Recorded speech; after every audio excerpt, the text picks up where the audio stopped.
To all the listeners out there, I want to say welcome to the UOAF session number 1 podcast. In this podcast, we have some UOAF members here, which stands for United Operations Air Forces. These are dudes that fly BMS and DCS-A-10 and other flight sims in a tactical fashion at United Operations. And we've been doing this for some time. And in this podcast, we're just going to be looking back into the past, looking forward, in sort of the celebration for our 100th session, which is upcoming on July 6th. So, first of all, what is UO? What is United Operations? United Operations was founded in 2010 as a place to play ARMA tactically. We sort of grew out of Tactical Gamer, and it was a place to play ARMA 2, and we were all sort of friends, and we played different games together as well. And from that, we then branched into flight sims, and in November 2010, I was in a TeamSpeak channel with Force and Falcon, and they were basically like, hey, there's this game called Falcon 4. It's fucking amazing. It sounds like this game that you want to fly. I was basically describing how I wanted to play a full simulation of a war and how no games like that exist. I hadn't really been into flight sims before that. I mean, I did play like Jane's AH-64. I flew some flight sims here and there, mostly like space sims like Wing Commander and shit like that. And I played like Jane's USAF back in high school and stuff like that, but I never really got deep into flight sims. Anyway, they told me, oh, this is flight sim. It fully models a war. It's fully dynamic campaign. It's mind-blowing, the level of detail and all that. So I got really excited. Started flying Falcon 4 Allied Force with them. And then from there, that led to... that was in November 2010. And we played with a small group of guys. It was like myself, Force, Falcon, Aswert, Boon. Is anyone else? I don't know. That was mostly it. It was 4 ships, 5 ships, very small operations. Then by May of the following year, I had stopped being a gigantic fucking noob, which we're going to go over how we got into this and whatnot. But I had stopped being a giant noob. I was making YouTube videos on how to fly. And, well, me, Force, Aswert, Boon, all those other guys, we wanted to do something more organized. And we wanted to get the membership of United Operations involved and get some big flights going with 15 players, something like that. And that's when, in May 27, we founded UOAF, which was basically a squadron. And we wanted to have bigger operations, but we also wanted to keep the level of tactical realism that was at UO for when we played ARMA. So we wanted to keep a chain of command that was coherent, have bigger operations. We wanted to have a good time. We wanted to have some joking around, but we wanted the ability to turn on and off that serious switch and play seriously if we had to. So we had a forum vote to see when a good time was for everyone to meet up, because there was a mounting sort of interest in Allied Force and in Falcon 4, because I had been posting videos on the forum, and that had really ramped up the interest in these sort of things. Plus they saw us playing on TeamSpeak, various other people. So we had a meeting. We basically said, hey, what's a good time? People voted. We had the meeting. We picked a theater. The first theater we flew was the Balkans. We voted on, our tactical SOPs and whatnot. And then in the following weeks, from the end of May, we had 2 training sessions that were supposed to be 3 hours each. They wound up being 5 hours each. And they were designed to get everyone skilled up. And the first people that were in UOAF were... we had a really myriad group of people. Like, we had like some 20-something people in the squadron flying regularly when we first started. A lot of them dropped out quickly because they just couldn't deal with the level of, sophistication of the sim, and they were just sort of interested on a surface level. But the original members of UOAF were all these old school guys who played ARMA 2 back at TG, like the group I mentioned, and they're all gonna introduce themselves in about a minute. But That was our original group, and then eventually it sort of spread out and out, and nowadays it's only a few people that play ARMA in UOAF, or I should say it's a few people that originally played ARMA, and now it's mostly people that had joined UOAF from the BMS forums or heard about us from somewhere else. So we played Allied Force until September of 2011, and then that's when BMS came out, and we switched over to BMS. And in December 25th of 2011, we actually integrated DCS A10 and DCS KA52 into our flights and into our events.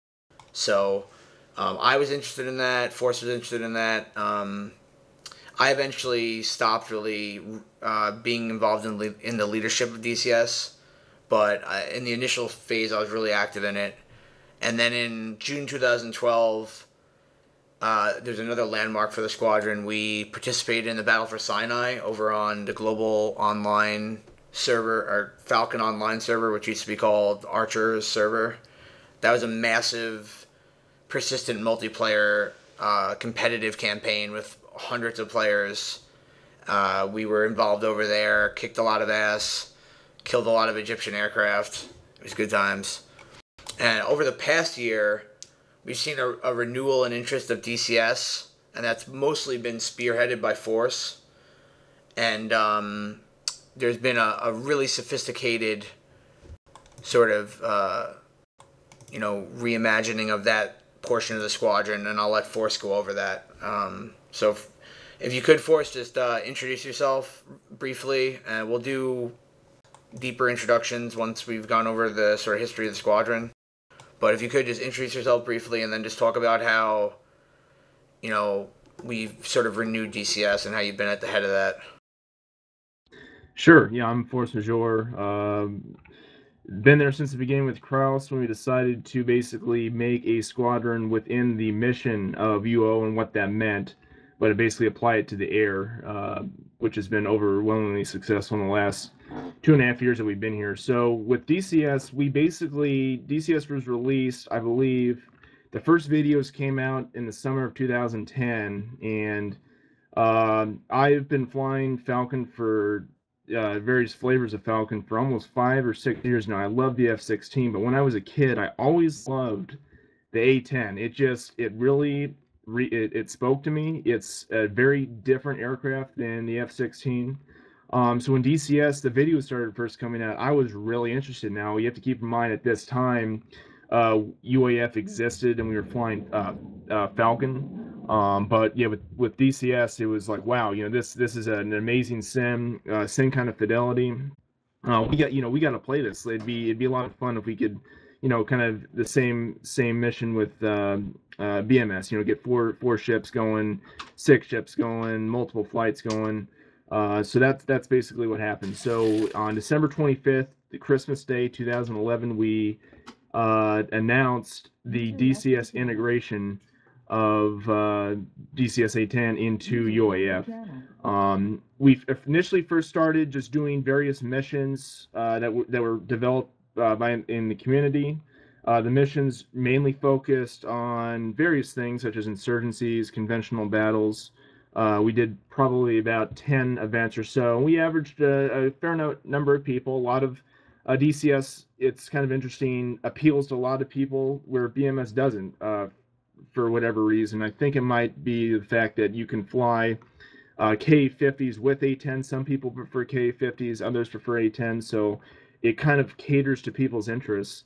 Then we started to do TVT events, which is a very interesting feature in DCS. There's a module called Combined Arms that allows people to actually command ground units and serve as JTACs and whatnot. Those are very interesting, just like Battle of Sinai, but just put yourself in the environment of DCS and what that means. Especially, it's very ground attack related, or ground attack. It emphasizes ground attack essentially. And yeah, we had some people that did Flaming Cliffs aircraft like F-15s and Su-27 for cover. But yeah, mainly we would fly around in A-10s and commit to the ground war. Eventually, around May 23rd, 2012, actually I'd say a month before that, I got off school And the missions we were flying were pretty interesting and great, but I wanted something that kind of captured the power of Falcon's dynamic campaign. And I embarked on this journey is really what it was, in the editor of DCS, to create this mission called Operation Bactria. I basically wanted to recreate what it would be like to be an A-10 pilot in Afghanistan, because that obviously it still is, even today, a contentious issue in world affairs, and the A-10 has a lot to do with that. So for about a month, I tried to kind of make a dynamic situation where you really don't know what to expect. You have realistic ordnance. You fly to an IP, and you don't know what's going to happen. And I released Operation Bactria in May of 2012. In intervals of about six months. I think the first patch came out about the second version came out about 3 or 4 months after, and then about 6 months after that, there's been 3 versions, and it keeps getting better and better. It's at like 2,500 downloads or so now, and the whole point was it's just a positive externality of something I tried to build just for the community. It was mainly intended just to kind of give us a little variety in our missions. It turned out to be a great externality for the rest of the DCS community, and that's a staple mission we fly sometimes. And recently we've been doing some TVT events with other squadrons. We've opened up the DCS realm to the 373rd squadron from Greece. Really great group of guys, really enthusiastic and really know what they're doing. It's been incredible to get them at almost every one of our events for the last month and a half. We've had limited exposure and participation from the virtual Israeli Air Force. Another great group of guys, extremely competent. So yeah, the DCS was integrated kind of in the same note of BMS, but it's just gotten better and better in terms of gameplay as they release patches to the sim, and also just our participation with other squadrons. And I really foresee, we'll go over future, of course, of UAF, but and same with BMS, but I really foresee future operations with other squadrons. So that's kind of a brief history of DCS and UAF. Yeah, so today we're going to be sort of looking back, we're going to be looking forward, we're going to remember the cool stuff that's come before and the cool stuff that's going to follow. With the introduction out of the way, sort of setting the stage for our squadron, what the deal is, what UO is, etc. I just want to go down the list and just introduce everyone that's here. So we have 6 guys here that fly, 6 guys that are part of the squadron. And let's go ahead and start off by introducing the king, arguably the saltiest Irishman at UO, Boondock Saint. Yeah. So I'm Boondock. My call sign is Ballbag. There's a real life reason for that. There's a real life buff pilot named Ballbag that I once arrested one drunken night. I like to fly F-16s and B-52s. Pretty much anything that can irradiate North Koreans, I'll fly. I also like to attack nuclear power plants in BMS, and that's the game I primarily fly is BMS. I've been here since the beginning with Force. I found out about BMS in the back of a Bradley during playing ARMA 2. Krause just kind of ordered me to download this and play it, so I did. And wasn't there a time where you pretty much killed like 50 Allied aircraft with a nuke? I did drop a B-53. Yes, I was flying a B-52. I dropped a B-53 on the capital of North Korea and eliminated my entire package. Yeah, it was glorious.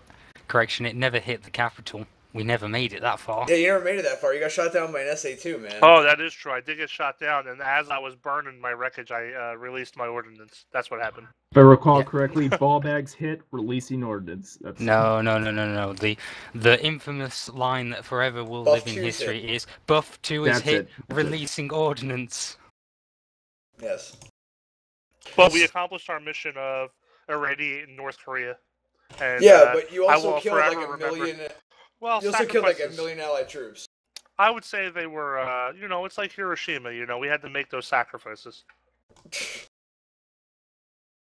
So speaking of which, the next one I shall introduce is Mr. Deathstrike. So go ahead and tell us about yourself, Deathstrike. Well, there's not really much to go off. I mean, originally I was following these guys back when they started flying Allied Force, but to me back then, I was very, very interested in a specific sort of aircraft, one that has a swing wing design and tends to find itself very low to the ground. And unfortunately, I was a bit disappointed that I couldn't actually fly this aircraft during the Allied Force days, but lo and behold, at the advent of Falcon 4 BMS, I discovered that it was indeed possible to fly the Tornado GR4 in Falcon 4 BMS, and I was overjoyed. At least I would have been if it had a proper flight model, but hey ho. Dude, you realize that in Allied Force you can get a custom pit for the Tornado. So yeah, but I didn't know about that then. By your logic, we should just abandon BMS. I think we should abandon BMS and just turn us into a Tornado squadron. Anyone second that? Second. Wait, can the Tornado drop nukes? Dude, it can drop nukes. They were fucking designed to drop nukes. Dude, the Brits they trained to like fly NOE and then do lofting attacks with nukes. If it can drop nukes, I'm down. Let's do it. And there's also a certain banned ordnance Deathstrike that make an appearance. But as I was going on to say, I wasn't originally interested in flying aircraft other than the F-16 because I hadn't known much about the F-16 as a platform. So, because I'd flown the Lock-On series previously, and I'd fallen in love with the Su-33 series for its ability to take off from a carrier without any sort of assistance, and then go up in the air against F-15Cs and show them what for. But coming into VMS and then learning on the F-16, I was actually quite fond of how well it performed as a small multi-role aircraft, and just how well it could actually perform in fights against the MiG-29, the dreaded AA-10s, and against what soon became our mortal enemy, the MiG-29S, piloted by the soon famous North Korean Maverick, who is the #1 enemy now of the UOAF forces. Every time he gets shot down, he just gets back in the pit. We're never able to capture him. He is absolutely elusive.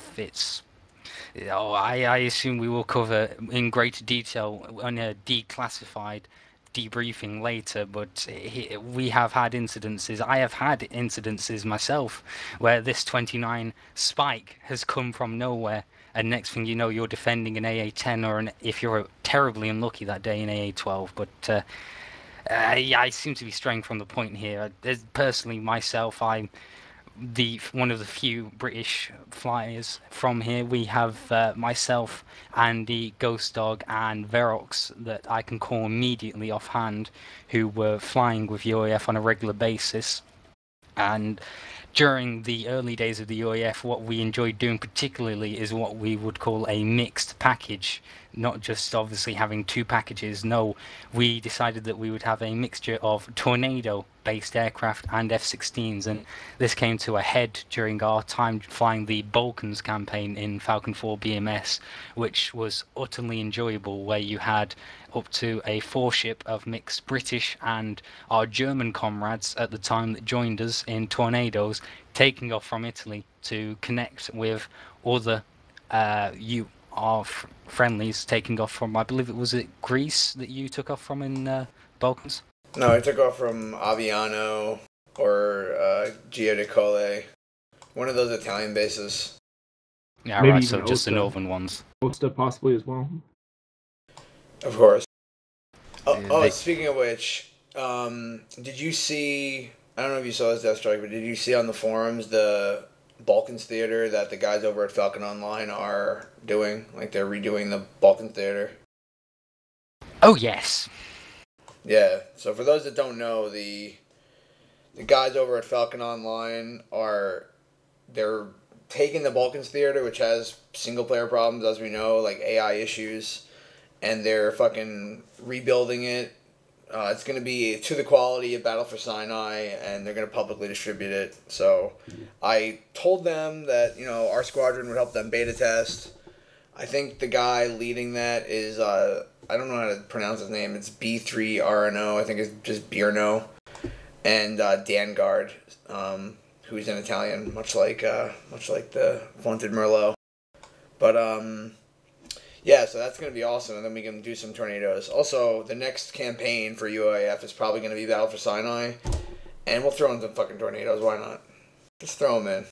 Yeah, as I tried to convince them last time, obviously the lack of Israeli air power was down to the lack of Israeli interest in investing in the tornado project themselves. Exactly. See, I always felt that the Battle of Sinai lacked from a certain strategic aircraft that could really even out the forces. So I'm thinking, we had B-52s of that also. It could even the game a little bit. Well, there is a U.S. base on Cyprus, I think. We could fly them out of Cyprus. No, without a problem. I have to say, though, that is one of the great things that we have here, is that being a multinational Air Force squadron here, we all have our own favourite sort of aircraft and ideals of how everything around us works. So it's always been interesting as well, coming here to talk to people with their own views of how aircraft and how they can be employed work. See, I think my love for the buff is actually something the Air Force indoctrinated into me, because when you stand in front of something for 12 hours, you tend to fall in love with it. I mean, you could put a guy in front of an ugly chick for 12 hours, he's eventually going to want to bang it. And that's how I felt about the buff. I was like, at first I was like, oh, I hate this big ugly fat fuck. And now I'm like, oh god, I love this thing. I don't know, dude. I sit nearby like crusty, like nerdy ass programmers all day, and I never want to hop on their cocks. But maybe that's just me. Well, to each their own. I don't think you're trying hard enough. I try, but all the lubrication in the world just can't make it happen. On that note, Mr. Viper, can you introduce yourself?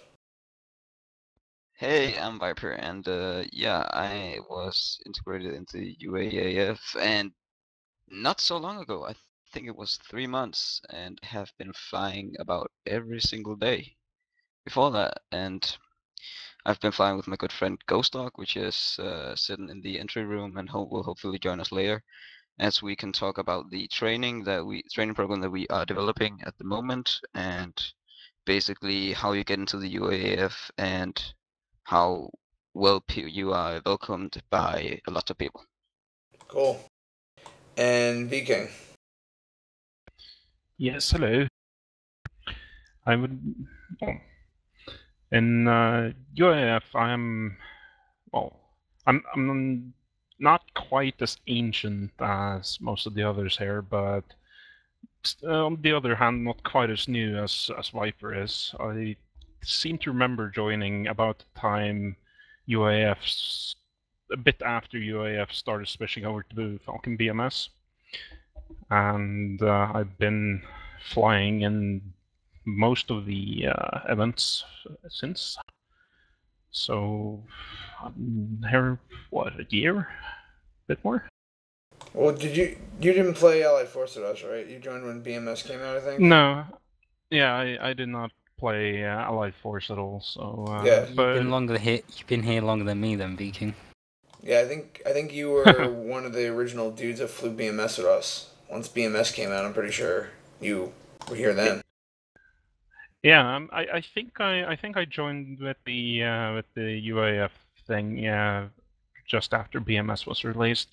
I'd been a member of UO quite a while before that, then playing ARMA 2, and I knew that UAF was a thing, but I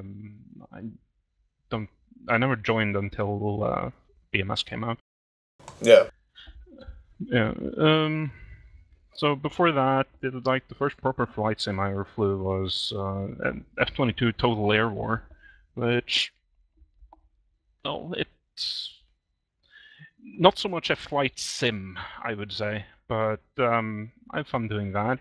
But I was probably about 14, 15 years old at that point, so didn't really know what I was doing. A point that I learned quite quite explosively the first time I tried playing the original Falcon 4. So I started the game and set up some controls, and I went to the training screen, training tactical engagement screen, and like basic flights, how to turn. Nah, I know all that. Go to the weapons. So I promptly entered the AMRAM engagement TE and had no idea what any of the symbols on my screens meant, and was promptly shot down by MiG-29. At which point I shelved the flight simulator idea for a couple of years.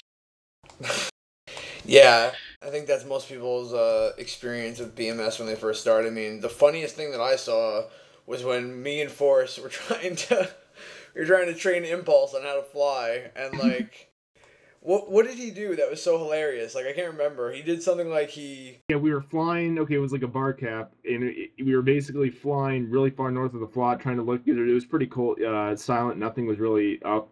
So we started flying north, and lo and behold, an IL-76 is just cruising. It's I think it's just cruising, enjoying its day, pretty much flying from Wonsan to Pyongyang, whatever. We already got kills, okay, and we wanted to, because this is a perfect opportunity, it's, you just point your nose pretty much at the IL-76 and box, So we're like, Impulse, see that IL-76 over there? Go kill it. So for literally 30 minutes, we're trying to lecture Impulse how to uncage his sidewinders, and then after 30 minutes elapsed, he just rolls in with guns, like not even telling us that he's doing it. We're thinking he's lining up for another Fox 2 shot, and he just guns down the damn thing. That was the funny part, is that he said that he got it, but we couldn't see him, and we later saw his he uploaded to YouTube a video of him doing it, and he just flew up right behind the L-76 and shot it with guns from like 10 feet away and almost killed himself like on the explosion.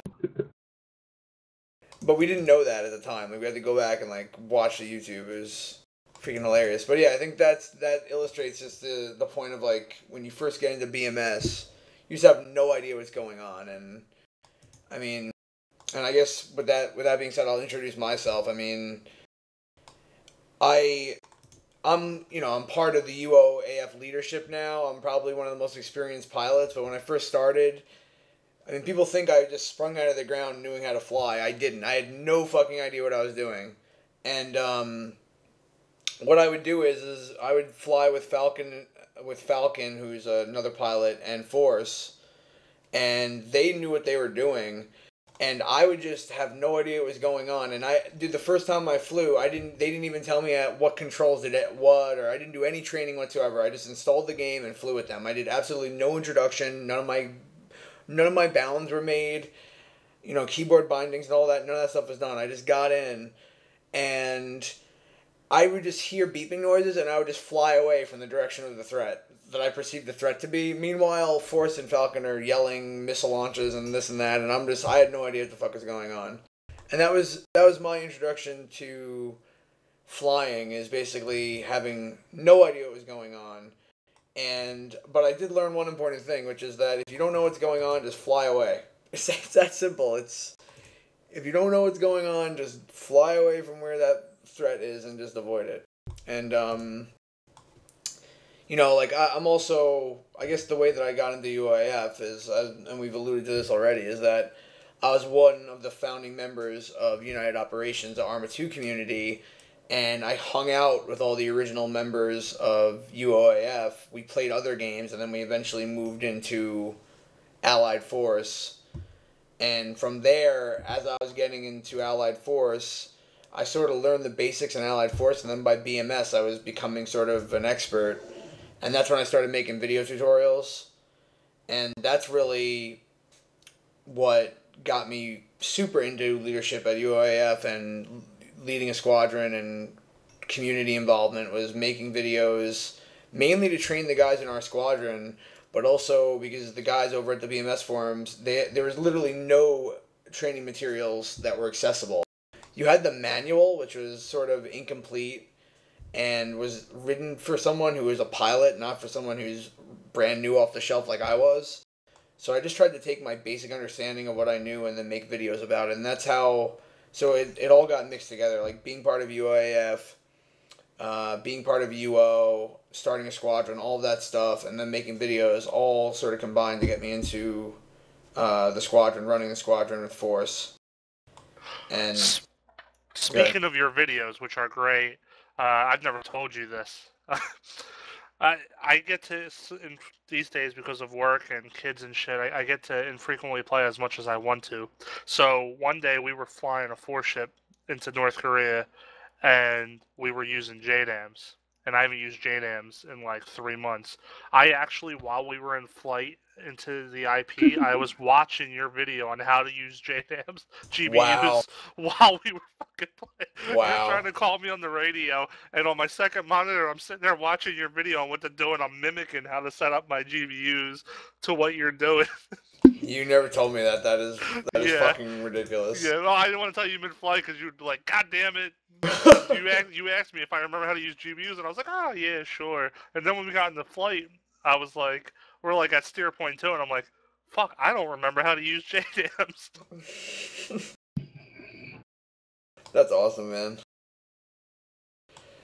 Well, I guess the one guy that's left is Force, so I guess if you want to just expand on your introduction before Force, tell us about yourself a bit. Yeah, so I've been flying Falcon for a long time. I've been in many different squadrons, and that in the past, and that it was kind of it helped assist us in terms of what we like our mission statement as a squadron, what we wanted to do. There's a lot of things that I learned that were positive about certain squadron administration, some things that were negative. And the ideal is that UAF would be a city on a hill where we would be an incredibly tactically oriented squadron, but we would basically, the best of both worlds per se. But from my experience, I've always been enthralled with flight in general. I've been flying real aircraft since I was a kid. In terms of simulations, I wasn't too privy on combat simulations. I would always I'd always play Flight Simulator, and believe it or not, while you're not, pulling 9Gs against MiG-29s, that actually has a lot of positive externalities that come with it in terms of just knowing how to fly and kind of the instinctive sense, avionics in general. Basically, yeah, I mean, just to butt in for a second, I mean, that's the biggest thing that I'm missing from my background is a basic understanding of, like, how airports work and shit like that. Like, when I first got into BMS, I had no idea what 02 right meant, and it seems like if you come from a background of civilian flight sims and of actual flight, it seems like you have a major advantage once you get into combat sims. Absolutely, and when we're actually flying these combat sims, what it really comes down to is we're flying fundamentally. If you cannot fly the aircraft, you will not be able to take off. It's once you're actually in the air, then you see the enemy, whether it's on the ground or in the air. That's when you start to do things, like use the super performance in F-16. But at the end of the day, and it's really noticeable in formation flying, and in this notion of situational awareness that we talk about so often. It really, at the end of the day, it's really just about how you fly the aircraft and knowing how to fly. And I'm not saying advanced maneuvers like Immelmans and split S's. I'm just saying just a sense of basically how to fly. And again, like even airport operations, things like that, it really helps.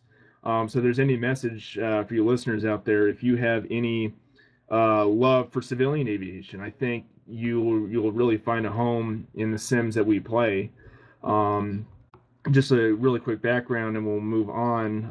My experience, I've been flying Falcon for about 5 or 6 years or so. Allied Force, I didn't really get into the original Falcon 4s, but I basically found out about Allied Force. Joined it was very similar to Falcon Online. It was called Multi Vipers, and it was basically like a 24/7 campaign environment.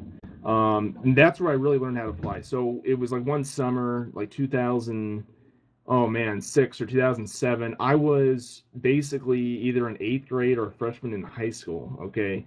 And I was like, you know what? The last good combat sim I flew was F-22 Raptor, Novologic's F-22 Raptor. Great sim, but not really a sim. And again, I've already stated that I didn't have like a huge background as a kid with simulations, except for maybe Comanche and Comanche versus Hawkem and some of the other helicopter sims. So I was like, I want something that is pretty realistic. I want a working HUD. Again, there's really few sims that actually have like a HUD with flight path markers and airspeed indicators and altimeters and stuff. I wanted a HUD. That was like one condition. And I wanted to at least feel like I was, in some kind of real engagement. And the decision point was Allied Force or Lock-On. And I'd already played the demo. I downloaded the demo, like, in those days, it was like 200 megabytes of Lock-On. It was okay. And then, I started reading reviews about Allied Force and it just, what it meant. I didn't really get into the dynamic campaign, just about how the fidelity of the systems worked. And I drove over, I had my permit, I think, at the time or so. I drove over, bought Allied Force, installed it. And as you guys are saying, as Krause is saying especially, people just do not come out of the womb knowing this shit. I was so inundated with like, wow, I think the only thing I knew how to do was drop my gears. I actually dropped my alternate flaps because as somebody who's flown a lot, I was like, the F-16 has to have a flap switch, right? So I dropped my alternate flaps, didn't realize it was automatic. I mean, just to tell you how incompetent I was. So I started flying the campaigns offline, and I played about 2 of them. I was okay. I managed to shoot missiles, and I never forget my first time trying to bomb a target. Not only could I not really acquire it on the radar, I didn't know what the hell I was doing with the radar, but I forgot to turn my master arm on, so I was flying multiple passes trying to pickle off the bombs, and they just wouldn't come off, and I was dumbfounded, and I had to go on the forums and said, oh, did you turn master arm on? Well, no, I didn't. So, just kind of a funny anecdote, but did you have that massive fucking manual that came with the original Allied Force? The binder, I did not technically own the infamous binder. Just a quick background: the original Falcon 4 that came out in 1990, it was 8 or 9, I forget, came with literally a 500-page binder. When you talk about the gaming industry and trying to reduce costs and increase prices, this is a time where simming was so hardcore that they would give you basically a flight binder that really rivaled any kind of real life manual in terms of what it came with. Now, don't be driven off quite yet. The Allied Force manual, again, is about 600 pages, and I remember looking at that and I didn't even know where to start, but it's actually a great reference material. I'll say it now: if you really want to get into the sim, Krause's tutorials are the first place to start. If you want reading material, believe it or not, the Allied Force manual is actually pretty well done as a reference source. So I started reading that. Found about this place called Multi Vipers. Flew there. First time with humans is always, it's magical. Flying an F-16 with another human it's an experience like anything other. Flew with them for a couple years. I went over to this squadron that flew Open Falcon. That was the next stage of my Falcon life. It was basically, if you could imagine, the beta of BMS. Okay, it's really controversial how it was technically a leaked version of the beta of the infamous secret Falcon that was BMS. It was pretty unstable. It was a good sim. It had the fundamental avionics of what we're flying today, but just look it up on YouTube. The graphics were a little limiting and stuff, but it was a great corollary into actually it was basically BMS in the mid 2000s is really what it comes down to. Flew that with a squadron, and then I basically kind of just stopped simming for a while. I mean, I would fly maybe occasionally offline, but then I started getting into ARMA 2 because it was basically kind of like a BMS level ground battle. Joined TG, met everybody that's basically in this channel for the most part.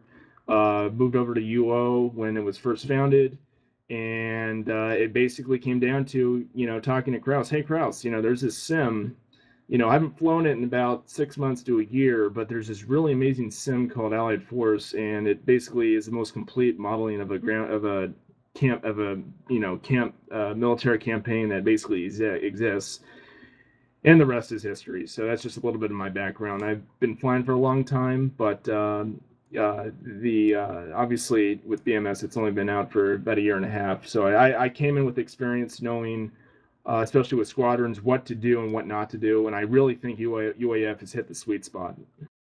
Yeah, and just to add on to that, I mean, a lot of the way we get into new sims or the way that we get into new experiences or new plans, it's just from basically hanging out on TeamSpeak and then someone just mentions something. I mean, the entire reason why UOAF even exists or why we're even playing Allied Force is because Force and Falcon were reminiscing about how cool Allied Force was, and I just became obsessed with the idea of playing it. But it's not like it was destined to happen. It was basically like, hey, you remember this game? This game was awesome. And I was like, oh, it sounds fucking cool. Like, I want to get into that. So it was like sort of a off-the-cuff, unplanned, hanging out on TeamSpeak thing where we probably had played ARMA earlier in the day or we're just hanging out in my TeamSpeak channel, just blowing some time before we were going to head to bed or whatever. And that's how shit happens. I mean, it just, two things come together. Yeah, that's, in my opinion, since being at UO in the beginning, that's how most of the great ideas we have started. Honestly, that's how we put 30 people in Mountain Blade in a shed. That started in your channel, just us bullshitting one night, and the next thing I know, we have 30 dudes from UO inside of a shed on Mountain Blade, and we're assaulting the flag when people try to take it. I mean, that's the type of stuff I love about this community. And I'm gonna go back to BMS real quick. The one thing I love about this game, I'm gonna be honest, when Krause first told me that we're gonna start playing a flight sim from the 90s, I was like, what the fuck is wrong with this guy? This shit's probably gonna suck, right? And then I get into it, and I'm like, holy shit, this is the greatest thing. I play BMS by myself. Like, when I can't make the official sessions because of work or something, I just load it up and play by myself. In fact, there's a great AAR of me loading up 52 B-52s and taking them all to North Korea using TAC edit. Yeah, you should have seen the lag on that. And that's why I really love this game. I do have DCSA 10, and someday I'll have Force teach me how to play it. But yeah, that's the essence of what UOAF is a bunch of bros getting together and flying, which to me is like the greatest intangible aspect of the game. Yeah, were you gonna say something, Viking? Yeah, I was just hit by. Do you think anyone's going to be confused on this? In that we're talking about Falcon 4 and Allied Force, but we have a player called Force and a player called Falcon. Yeah, see, that's the thing is, one of the original guys who flew with us, he wasn't even part of the squadron, but his name was Falcon, and one of the other squadron leader besides me is Force here, Force Major, so it's potentially confusing. I mean, it's really confusing. We also have another pilot here called Viper, who he introduced himself before, and Viper is the default call sign for your fucking character in BMS. Like, or for Falcon 4, when you first make your profile, it's called Viper. So when I first saw him, when I was flying with him, I'm like, oh, who the fuck is this guy? Because it's usually like the newbie mistake that people do is they just leave their name as Viper. But yeah, what can I say? He's a real pilot, so is Falcon, so yeah. We exist. Yeah, and it was fun not to be the only Scandinavian, but now I'm not even close to being the only Scandinavian in UAF anymore. It's the Viking invasion, dude. We have Nayu. We had that other guy who flew with us for a while. What was his name? I think it was Mr. Kaiser. Wasn't he German? He was German. Yeah. No, Kaiser's German. Mr. Kaiser. He flew with us a long time ago. He actually tried to buy a joystick recently. Norwegian. Yeah, he was Norwegian. Yeah. And he I think he's coming back. I'm not sure what his deal is. Yeah, he definitely is. He's like basically like a what's his name? Whatever. I don't know. Yeah, he's coming back. We have Wingless too now here, don't we? I seem to remember him having flown a couple times. What I want to know is so Deathstrike, you know, he has one British friend who they want to fly Tornadoes 24/7. My question Partner in crime. to you Vikings is why don't you guys insist on flying the MLUs? Okay. I really want to fly the MLU, but I can't be bothered making a fuss about it, to be honest. But I really think we should play with MLU sometime, and we're gonna convert you guys into the wonders of having more than 30 flares. All right, this is what I think we should do. Okay, for the next campaign we fly, which is probably going to be Battle for Sinai, we should fly out of Cyprus and we should fly MLUs, B-52s, and Tornadoes. It would be the European contingent intervening into the war, so it wouldn't be like we're playing Israelis. We'll play as the European contingent. That sounds like a great idea. If you can spin it to the online Falcon guy. Well, Cyprus is there, and the British have a major airbase in Cyprus. So I figure why not? Just a quick mentioning to our lay audience, the MLU was a variant of the F-16 that is basically, it's an F-16 Alpha, so it's like the first development F-16s that were modified under this program called the Modern Life Update Program, and most of the European F-16s are flying MLU, so that's what we're referring to, especially the Royal Norwegian Air Force. It's basically, as an American, I would say the MLU is like, besides the new F-16s that are being made, is like the most badass aircraft ever because it's, well, it has a lot of certain advantages, but that's what we're talking about. Got a freaking drag chute. Yeah, that's a Norwegian thing. I don't think the Dutch or the Danish ones have that. Still not as sexy as when it has conformal tanks. I'm afraid the Israelis take the cake there. No, the guys that take the cake are the freaking F-16 Victor out of Singapore and the United Arab Emirates Block 60. Those jets are so freaking imba. They are so much better. They are so much better than the American F-16s that are overseas right now in combat operations. It's just mind-blowing. So the next thing I want to talk about is, you know, I guess we went over this. How did you learn about us? Sort of. Does anyone have any like cool stories about how you heard about us, or anything to share about that? If not, we can just go on to the next thing. Nope, I honestly can't remember. Viper might. He's new enough.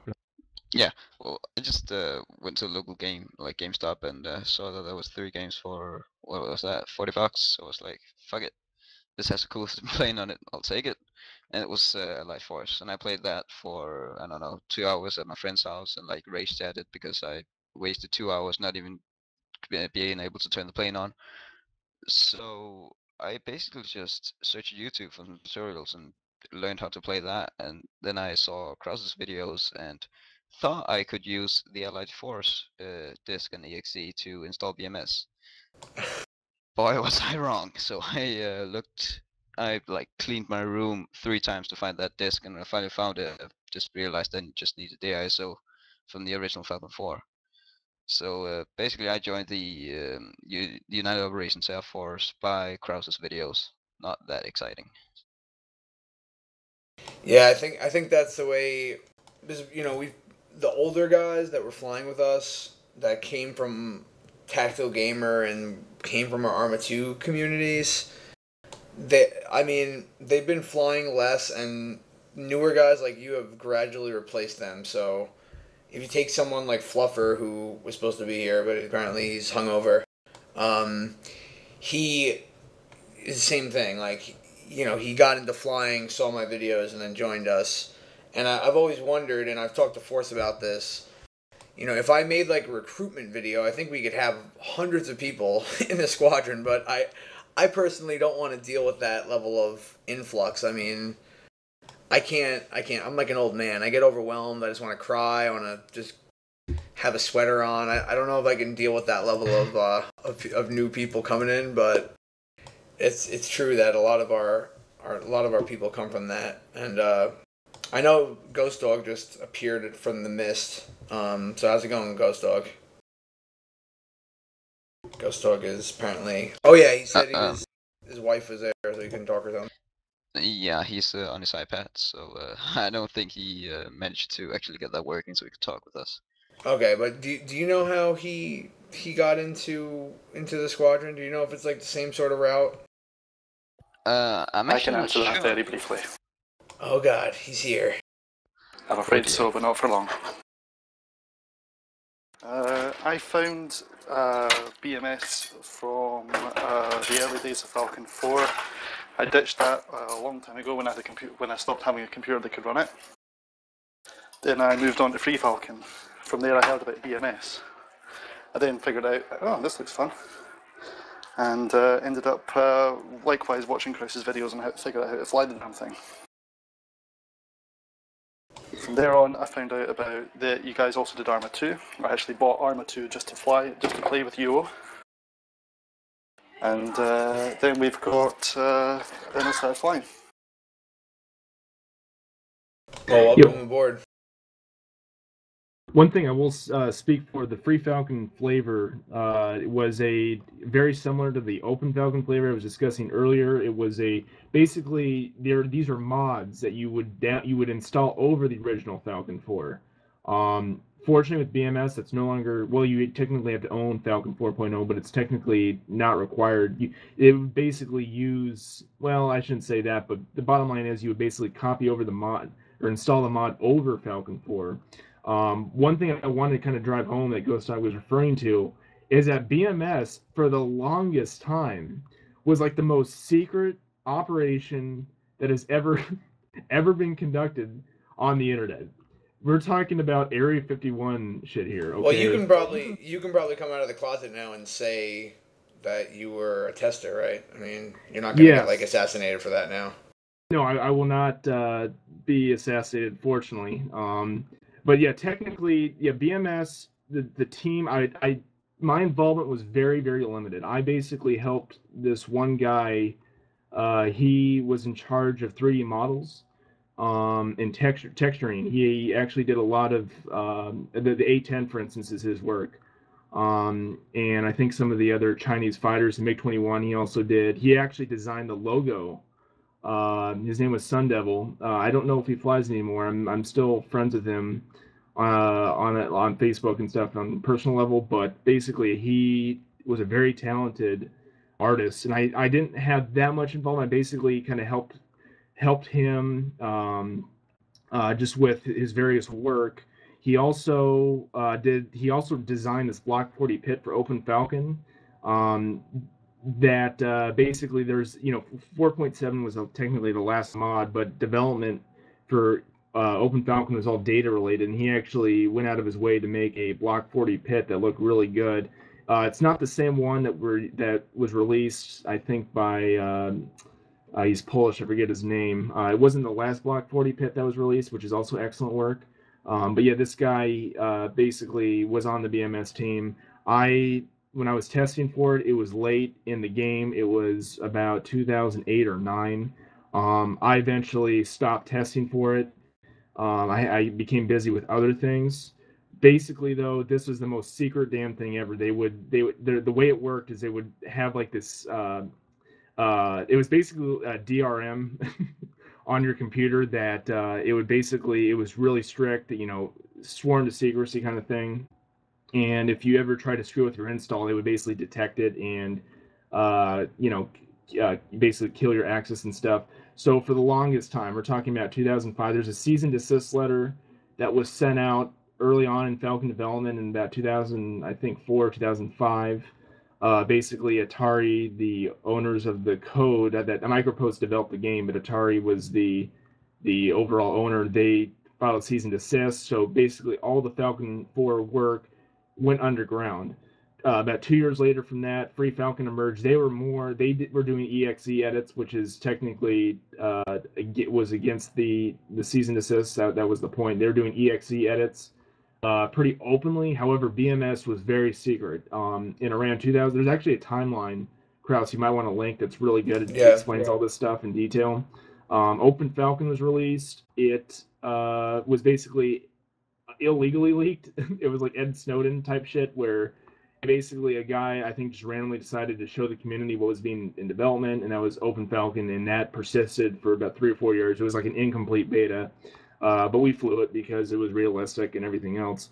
But I just kind of wanted to add, and then, we basically were waiting. I remember talking to Krause, hey, Krause, there's this thing called BMS, and we'll probably never ever see it, by that time, there was all these rumors and stuff, and then I was surprised, everybody was surprised, and 2000 was 10, correct, when it was actually released, and we were all ecstatic because it really has transformed our experience. But I kind of wanted to give that chapter of what ghostdog was saying about Free Falcon and Open Falcon. That was kind of the continuity between that and Allied Force. Allied Force, Free Falcon, and Open Falcon was a continuity between the Falcon 4 release and what we're flying now.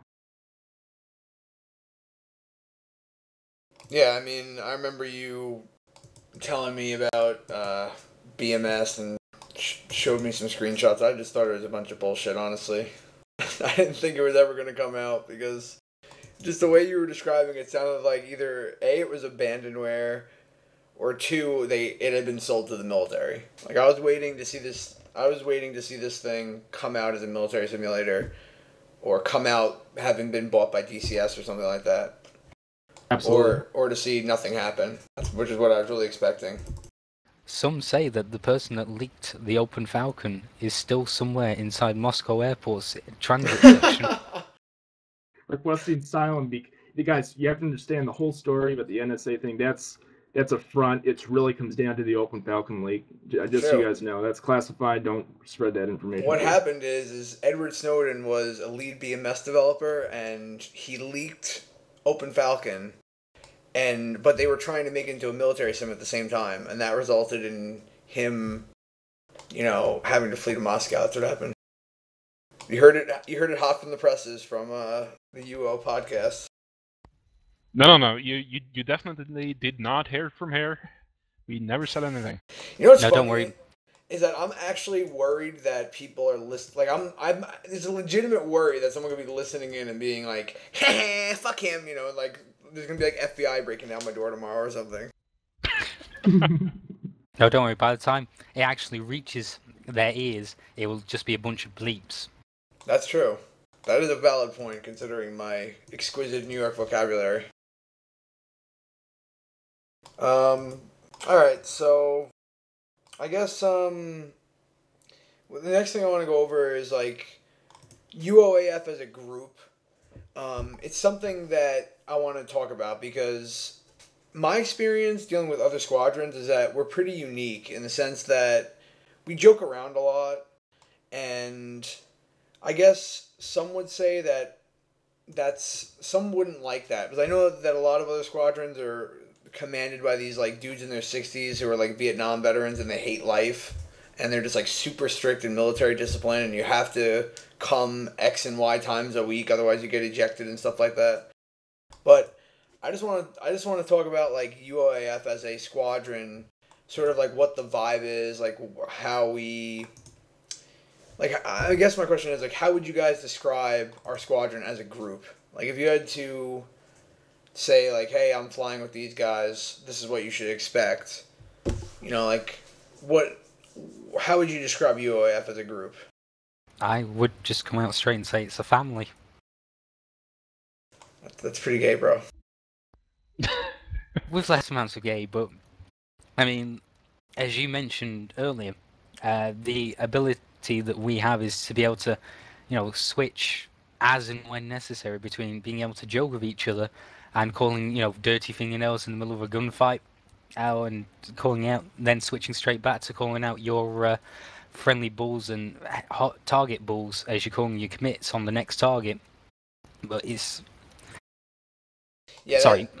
That's also why I like UOAF, is because I think Force agrees with me here. I mean, when we founded this, we didn't want to deal with any like formalized bullshit or formalized chain of commands.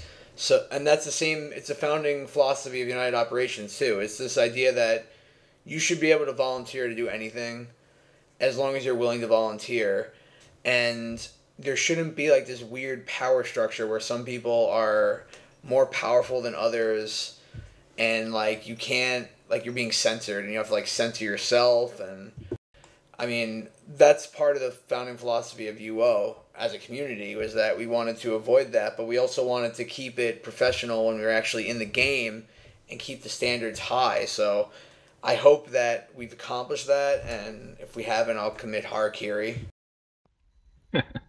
No, the ability to have fun while playing essentially a military simulator, somewhat realistically and tactically, at the same time as, well, not having to deal with the bullshit, to put it that way. And yeah, as you say, that's also part of the UAF philosophy, and that's partially the reason I ended up at UO to begin with. So I've been in the military, and like if UAF had been the way you I would say fair, I wouldn't have been here, because I had enough bullshit listening to people. Well, I had enough of the military in the actual military. I don't need to pretend to dress up in the right uniform and all that kind of bullshit. Yeah, I definitely feel that's our brand, and it's very unique. The idea is that, yeah, I mean, technically Krause and I, we're the leaders of UAF, but the idea is that when you become a member of UAF, which is basically, you're not graded on how necessarily good you are, or how many kills you get, or whatever. It's just mainly about knowing the sim reasonably well and flying with us frequently. Basically, if you've been around for some time, that's when we and other UAF members say, okay, this person, we can go ahead and let him or her on our roster, basically. And and the idea is that it's a common direction.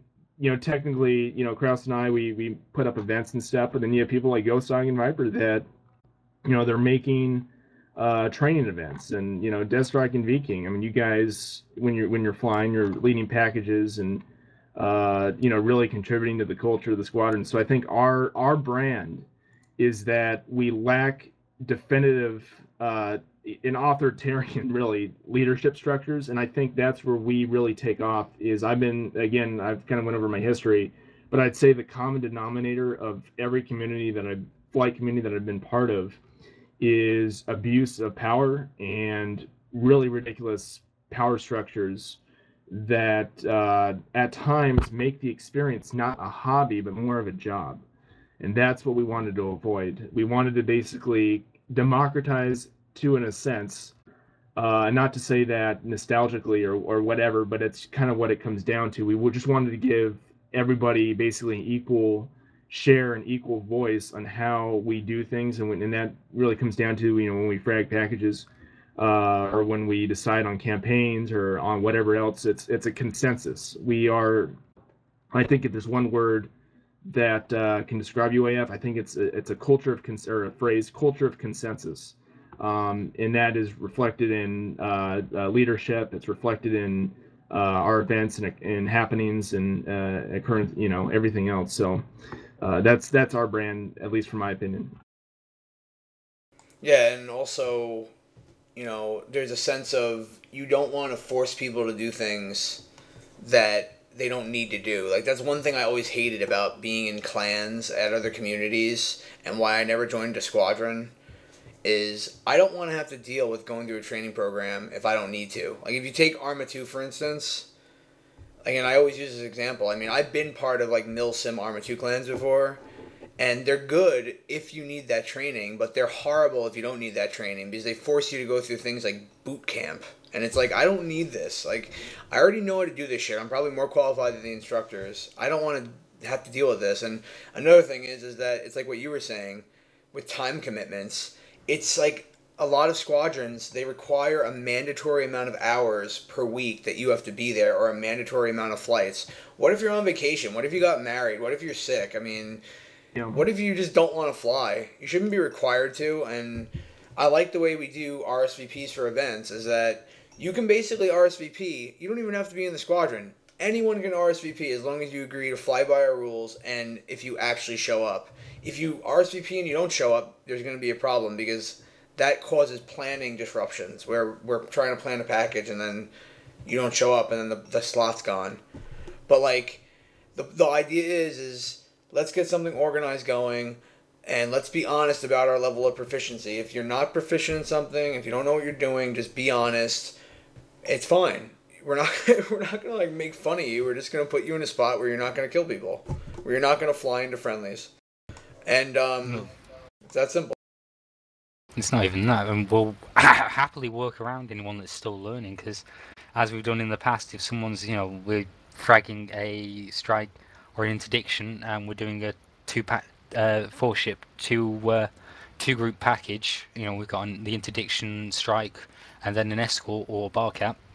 Well, if someone's like, oh, I'm not very good with my air-to-air, but I'm all right air-to-ground. Okay, right, you can go on the interdiction strike then. We'll happily work around because at the end, we're only looking for someone that can basically handle.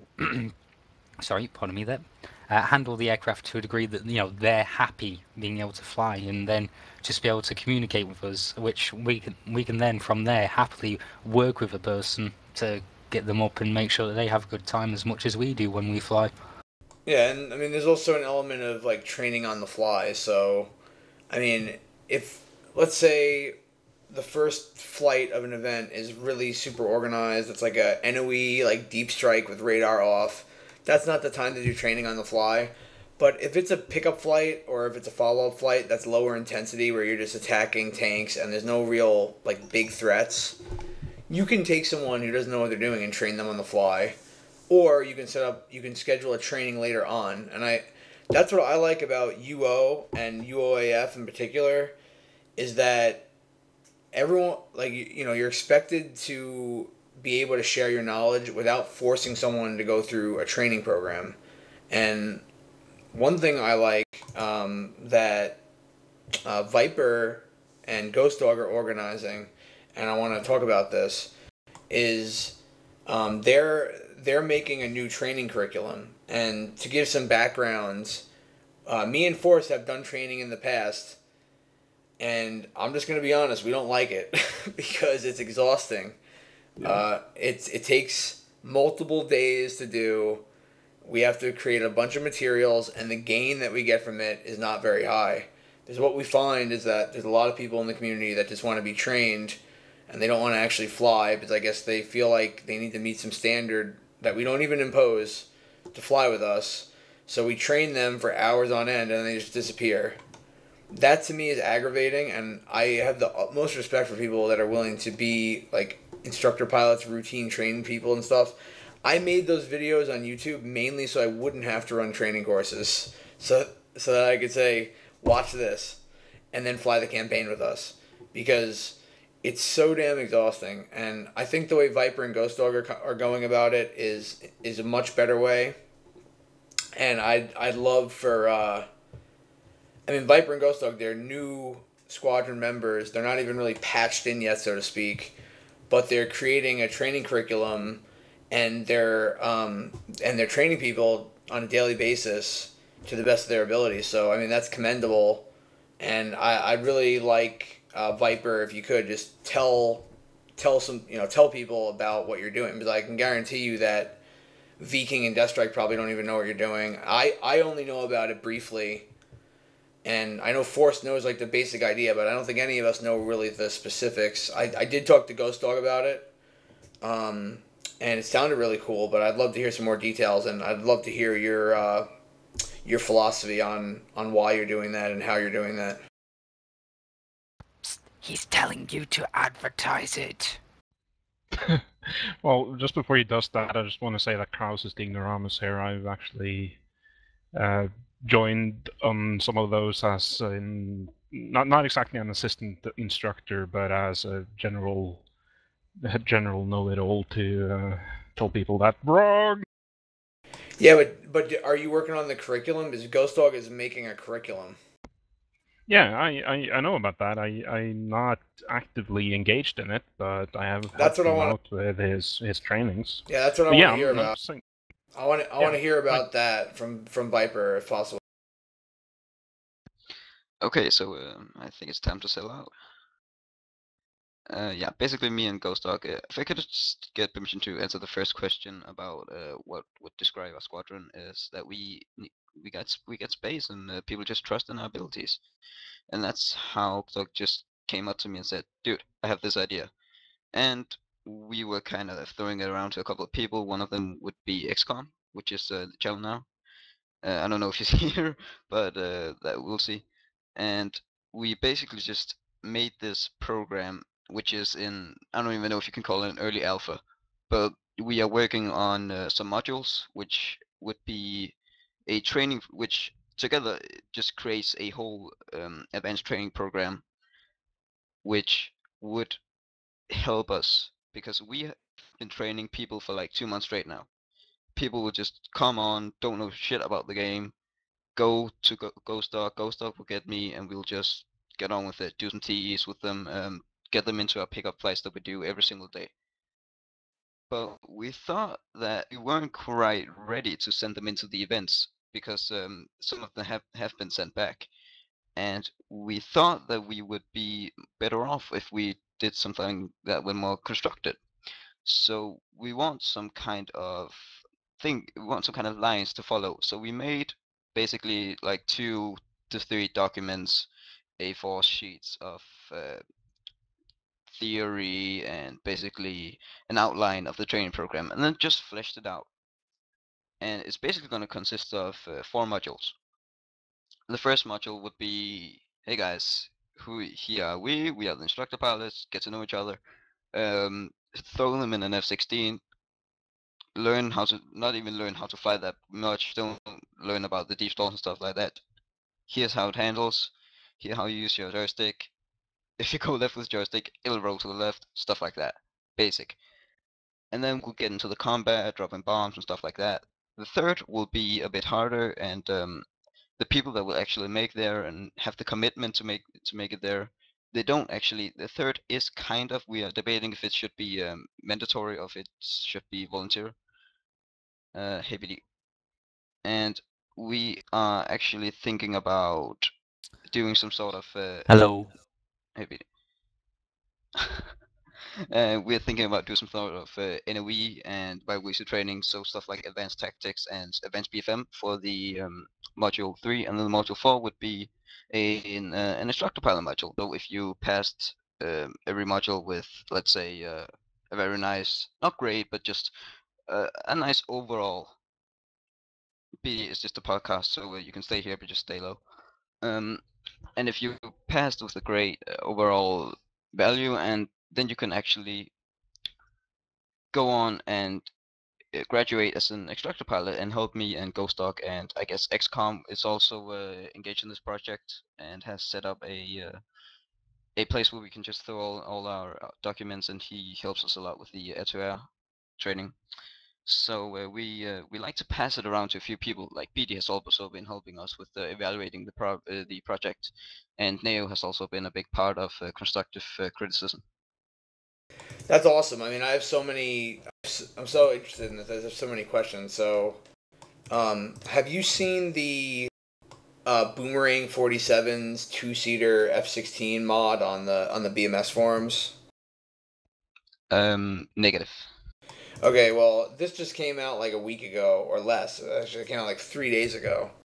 It's a new mod that has come out on the BMS forums that allows you to actually have a 2-seater where one guy is in the back of the F-16 and the other guy is in the front. And it was actually designed for training. So it wasn't designed for tactical combat, like where you have a Wizzo or whatever in the back who drops bombs or operates the radar. It was actually designed so that you could have an IP in the back of an aircraft watching what the trainee's doing. And I was just curious if you have any plans or interest in implementing something like that into the training process. We were actually, it's quite funny because me and ghostdog were talking about 2-seaters and how we would really like a 2-seater. just yesterday we used like 2 hours to find if anyone made like a mod for TTS World of a mod head, stuff like that. So yeah, I'll definitely pass it over to him, and I am 99% sure that this is going to be something that we will implement in the training program. Okay. So that's awesome. And then another question I had is, have you had any experience with people basically coming on and you training them and then them just sort of disappearing? I believe in making training fun, and just because a lot of people train and then don't fly a lot, so they think that the training's all they can do. But I really think it goes like, it really just connects when you can use that training in a pickup flight. So no, I haven't actually experienced that yet. There are some that has been not inactive, but just have been off the channel for a bit and then comes on again, and that's definitely okay because of real life stuff. Yeah, you don't need to take this as seriously as we also talked about. But I Cool. believe in actually making a bit of easier. Maybe we didn't start a cadet. We started a veteran and do some veteran campaigns with me and ghostdog. We already have a campaign running that we do on pickup flights, both an ASIN and veteran campaign. And then we use the guys that we train. We actually get them into this campaign so they can actually feel what this is really all about. Like Ford says, the first time you fly in an X-15, F-16, goddamn it, and you see, look behind you, and there's an F-16 on your wing calling in that he's settled. It's magical, and that's what we're trying to show these people. And I think that is also a contributor to that they come again, that they don't feel obligated, but actually want to get into this TS channel and fly with us. Yeah. I just think, I guess the guys that you've been training they're already were from the BMS community, and they already knew that they wanted to fly, I guess, but they just didn't know how. Would that be an accurate assessment? Actually, don't a lot of people didn't weren't in the BMS community. They just joined like, wow, this I don't know what's going on in this channel. What are you doing? I'm like, dude, there's an F-16 simulator. Get into it if you want to, but just ask me if you have any problems. And then they do it, and I train them, and that's all handy dandy. I've also, me and ghostdog have also experienced a lot of ARMA guys from the primary server, and they are coming down here to like learn DCS. Like there's a guy named Ace, which got here, and I trained him, and he's a really awesome guy. So we have a lot of army people too that isn't engaged in the BMS community, but in the UO community. Yeah, that's awesome. I mean, the one thing, and we were talking about this before I started recording, is that I'd love to see these guys fly in the events. And I guess what I would ask for you, humbly on one knee, is that you try to explain to these guys that they don't need to be the best of the best to fly during the events. They just have to be willing to follow orders and communicate. So, and fly in formation, do like really basic stuff. So if you could just tell them they're free to fly in the event. They don't have to pass like a extensive training course or anything like that. They just have to know the basics, and they can fly. I'll get down on the other knee though and ask though that they all have positive rudder authority before they join us. Very important. Gotta have positive rudder authority. Yeah, I'll definitely pass that around to the guys I fly with on a daily basis, because I know of them is a bit scared of joining the events, and I'll just, if I can actually get the requirements fleshed out a bit, so I can, if I know the guys don't meet that requirement, I could just give him a quick training in it and say like, this is basically what you'll be doing in an event. Yeah, hop into the event, have fun. Yeah, it's very similar to what you guys do, except the only difference is that there's more players involved, and there's always a package commander, and that the briefings tend to be more organized. So those are the main differences. But the actual like seriousness of play, level of play, all that stuff is pretty much the same. It's just that instead of having 4 or 5 players, you have more players, and the packages we do tend to be planned in advance, and they tend to be complex operations that can actually support that many players. So if you have 12 ships or more, there's no sense in attacking a radar station, because you can do that with 4 ships or even 2 ships. So what we try to do is we try to go after targets that are highly dangerous, that you actually need that many ships for. And another reason we have the events, and we have it during this time slot, is so that the Europeans can come and the Americans can come. So it's sort of the sweet spot that everyone can come. It's on the weekend. It's during the evening for Europeans. It's during the early afternoon for Americans, and it's a good time. And everyone's welcome to come. Anyone who's listening to this, like I'm going to post this on YouTube. Anyone that's listening to this can come. You don't have to be part of our squadron. You just have to be willing to follow our rules, which are not many. They're just common sense rules, like flying formation. Listen to your flight lead, stuff like that. You're free to come. I'll just say it's relative formation. You don't need to be glued like 5 feet off the wing. That's yes. Like, if you see that in movies, they do that sometimes for show off, but that's not even practical in combat. Like, you can get fracked by one missile. Oh, don't even get me started on that. I could go on a 3-hour rant about how combat spacing versus cinematic spacing. I mean, you don't fly as a Thunderbird. Oh god, don't get him started on that. Don't get me started, man. Sorry. I'll have a heart attack. I'll have like a coronary. We will mention, though, that there is a minority of UOAF Red Arrows operating that make common displays on any return circuit over the airbase, commonly performing a run-in and brake for landing. Yeah, don't even get me started on that, dude. I've already thought about making a UAF Blue Angels team. Well, trust me, Fluffer would be the head of that. He specializes in retardation upon landing. And speaking of retardation upon landing, most people don't know this about me, because again, like, there's this, if you don't know me from the beginning, you have this illusion that I'm like the grandmaster pilot. I used to be the biggest fuck up ever. For literally 6 months straight, I would crash on every single landing. Every landing I did, I would break my gear. And like, True story. I was so bad at landing. Like, it's horrible. And now I haven't crashed a jet on landing in fucking forever. I mean, even when I'm taking battle damage, but it's like the little things. Like, I guess the newer guys are intimidated by me in force, or like they're intimidated by the idea of coming to an event. But I'm telling you, it's not like a big intimidating thing. It's everyone's welcome to come. So please, if you're listening to this, show up. Another thing, Viper, is I was talking to Ghostdog about this. I don't know if he spun this by you or if who's aware of this, but apparently he wants to have it so like after you complete every part of the course, you get like a badge or like a certificate. Hell yeah. It's basically a PDF file with which is a diploma, because like it's gonna be tough work. No denying that. Like, if you're a student in the UOAFA, which would be a United Operations Air Force Academy. Yeah, ghostdog came up with that name. Don't blame me. You need to get something for the work, and we thought that making a fucking badass certificate that you get if you pass one of the modules, that would be just a little thing that we could do for them. Yeah, what I'd also like to do is I'd like to put them on the forums, like, because we have a section on the forums where it lists your certifications. So we had a aerial refueling course, and those that passed were put on the forums as being aerial refueling qualified, and that actually serves two purposes. Number one is it's documentation to say who is qualified, but the second purpose is that it's sort of like the same thing that a certificate serves. It's sort of a accomplishment thing.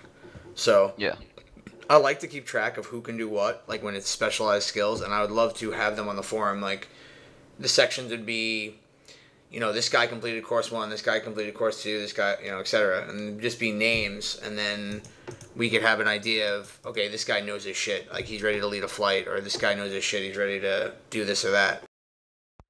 Yeah, that was also a concern of ghostdogs when we started on this project. Is we need to address the problem of you not knowing anything about the pilot, and you need to go into the deep background of how good are you, what can you do.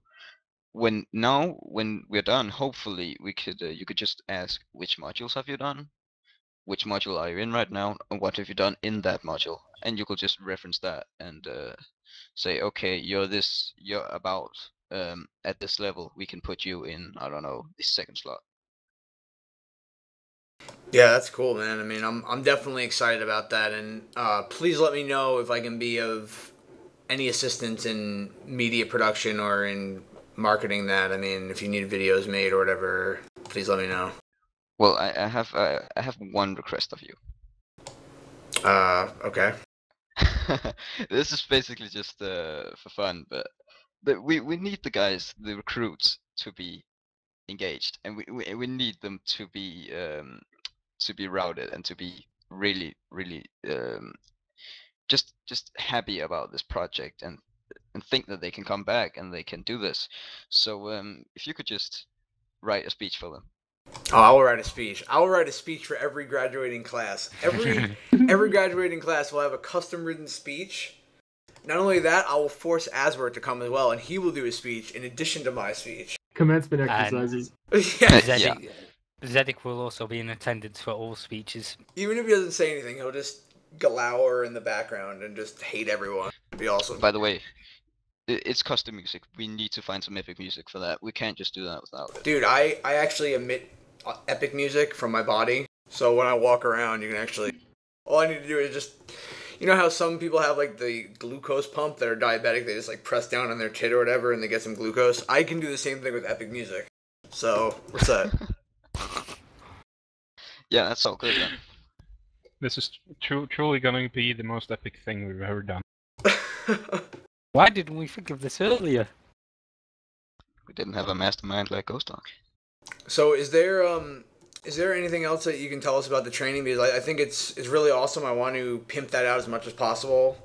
I guess my other question would be is, I mean, you guys, you're obviously, there's two of you and possibly three if Viking's going to be instructor.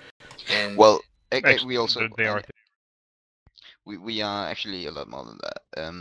As far as instructors, as far as an instructor, we haven't actually like reached out to people and said you want to be an instructor pilot. We have done that with me and XCOM, and ghostdog.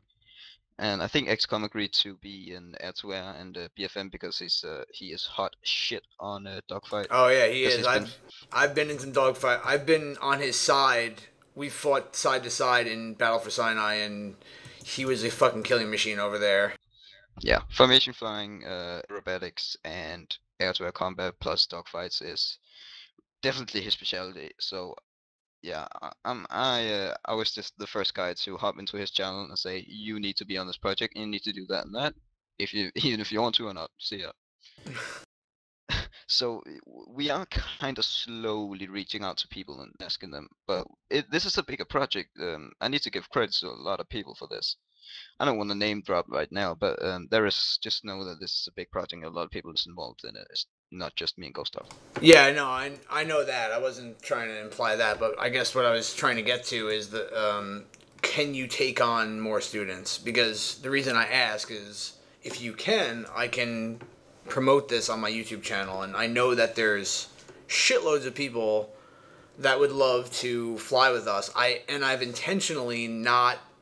I've never marketed our squadron on my YouTube channel because I know it would result in ridiculous influx of people.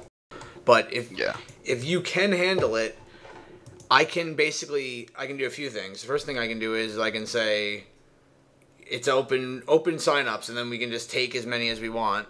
Or, you know, there can be something like where I just handpick people that I think would be good for the squadron. So if that's something that you're comfortable with, because I'm considering you and ghostdog and XCOM, I guess, to be the leaders of that program, please let me know. And you don't have to give me an answer now, but start thinking about it as far as like what your capabilities are, because you know you're only human. You don't have unlimited hours in the day. That's my limitation. I know that's Force's limitation. Yeah, I'm already passed this to ghostdog, and we already discussed this. But if we're running out of time, then it's fine. I could just give the answer later. But yeah. No, we're not running out of time. I'm just saying, like, if you needed to do some research or whatever, you can come back to us. But I guess like how many guys can you support actively? Yeah. I forgot. I actually forgot to tell you this. It's another part of the project is the whole structure of the classes, which will kind of be like some theory and some practical and stuff like that. But we will need one leader instructor pilot and 1 to 2 assisting instructor pilots. for the class. And so we would think that there would be about 5 to 6, maybe 4 if we can get down that low, a recruits slash pilots per class that that's being that have that we can teach. Okay, so the entire class size, including the instructor, pilots, and assistants, would be about 11. 9. 9. Okay. Is my math. Like three instructor pilots plus 6 students, and that's per module. That's per module. That's just that's not just in all of the project's entirety. That's per module. We can also have more classes going through each module, but it is kind of like trying to organize them in classes, so these guys are together and trying to find mutual time zones and stuff like that, so we can actually get on and have these classes and actually teach them where they all have a chance of getting on. So it's not like, dude, you need to get to this class. I know it's 4 in the morning for you, but whatever. Yeah, I think that's a great idea. I think that ratio is great because I know me and Force, in the past we didn't have all these instructor pilots available. Yeah. So we had to train like 20 people at once, and it was literally suicide. It was suicide inducing. It was really horrible. We'd basically come on at about 1700 Zulu, and we would leave at like 2300 Zulu, midnight, just all day, like no eating, just Yeah. It was bad. I'd have to take like an 8-hour nap. It was just that exhausting because you run out of air. You're speaking for so long. We would try to split it up. That wasn't even good enough. But you would literally, my brain did not have enough oxygen, basically. Yeah. And like the thing I like about this project is, it's underway. So it's not even. We're about to close up module 1. We haven't been working on that too much because I just got my new laptop and stuff's been setting that up, been flying testing and stuff like that. Been getting up my YouTube channel, been uploading videos like crazy. So we've actually not been working too much on it in like the past, I don't know, week, but still we're about to close up module 1, and then we're gonna present that for either Force or you and get some real constructive criticism. I also want some XCOM to be to get XCOM into this because he did this project at his squadron, which is the Israeli Air Force squadron, virtual squadron, and they also have this kind of training program. So I would actually like know what is what's the problems with their program and try to actually prepare our program for those problems.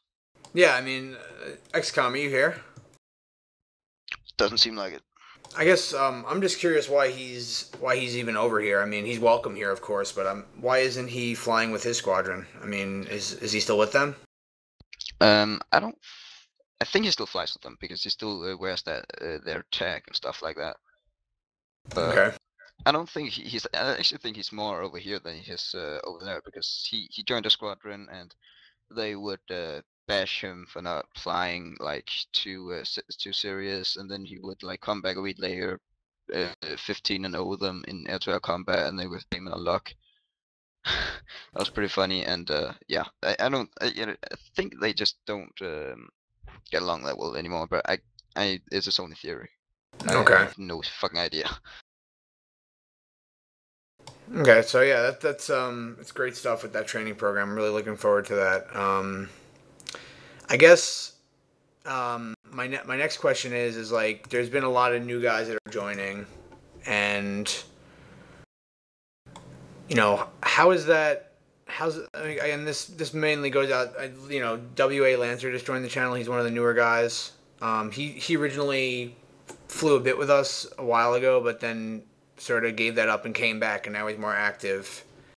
I'm curious how that experience is for these new guys. What's been your experience flying with the UOAF guys and the UOAF members that are not really part of the squadron, patched in, but they still fly with us, like Falcon.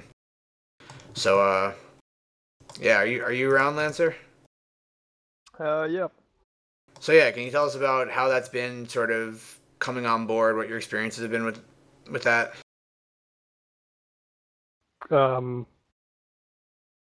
It's been fun, I guess.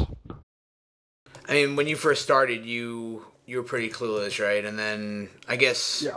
Falcon sort of showed you in beta, sort of brought you under his wing and taught you everything, right? Is that On the fly learning is quite hilarious.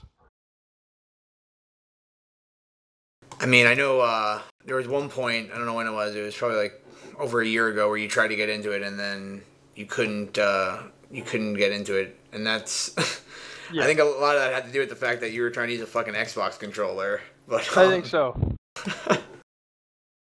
But yeah, so yeah, well, I mean, how's it been to come back? Like, what's that process been like? It's been fun, I guess. I don't know. I don't know your questions well. Well, how did you what sort of challenges you had coming on board? Didn't know anything. It's a challenge.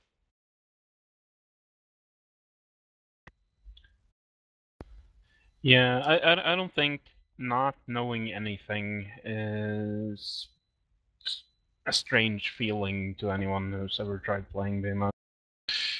At least for the first time. Yeah, definitely. It's quite magical when you mess the keyboard and suddenly a missile flies off. that was my first experience. Like, Asbert. Yeah, we have a guy named Asbert, named and shamed for doing that exact same thing. Actually, Boon did. I remember, Krause, we were flying, and Boon said, like, Mad Dog. "Oh shit!" Yeah, Mad Dog. The best part from my perspective was I was the number 3 in the flight, and Boon was number 2, and he Mad Dogged 2 AIM-rams, and then as soon as he says, "Oh shit," Forrest doesn't say anything. He just immediately does a split S. You're like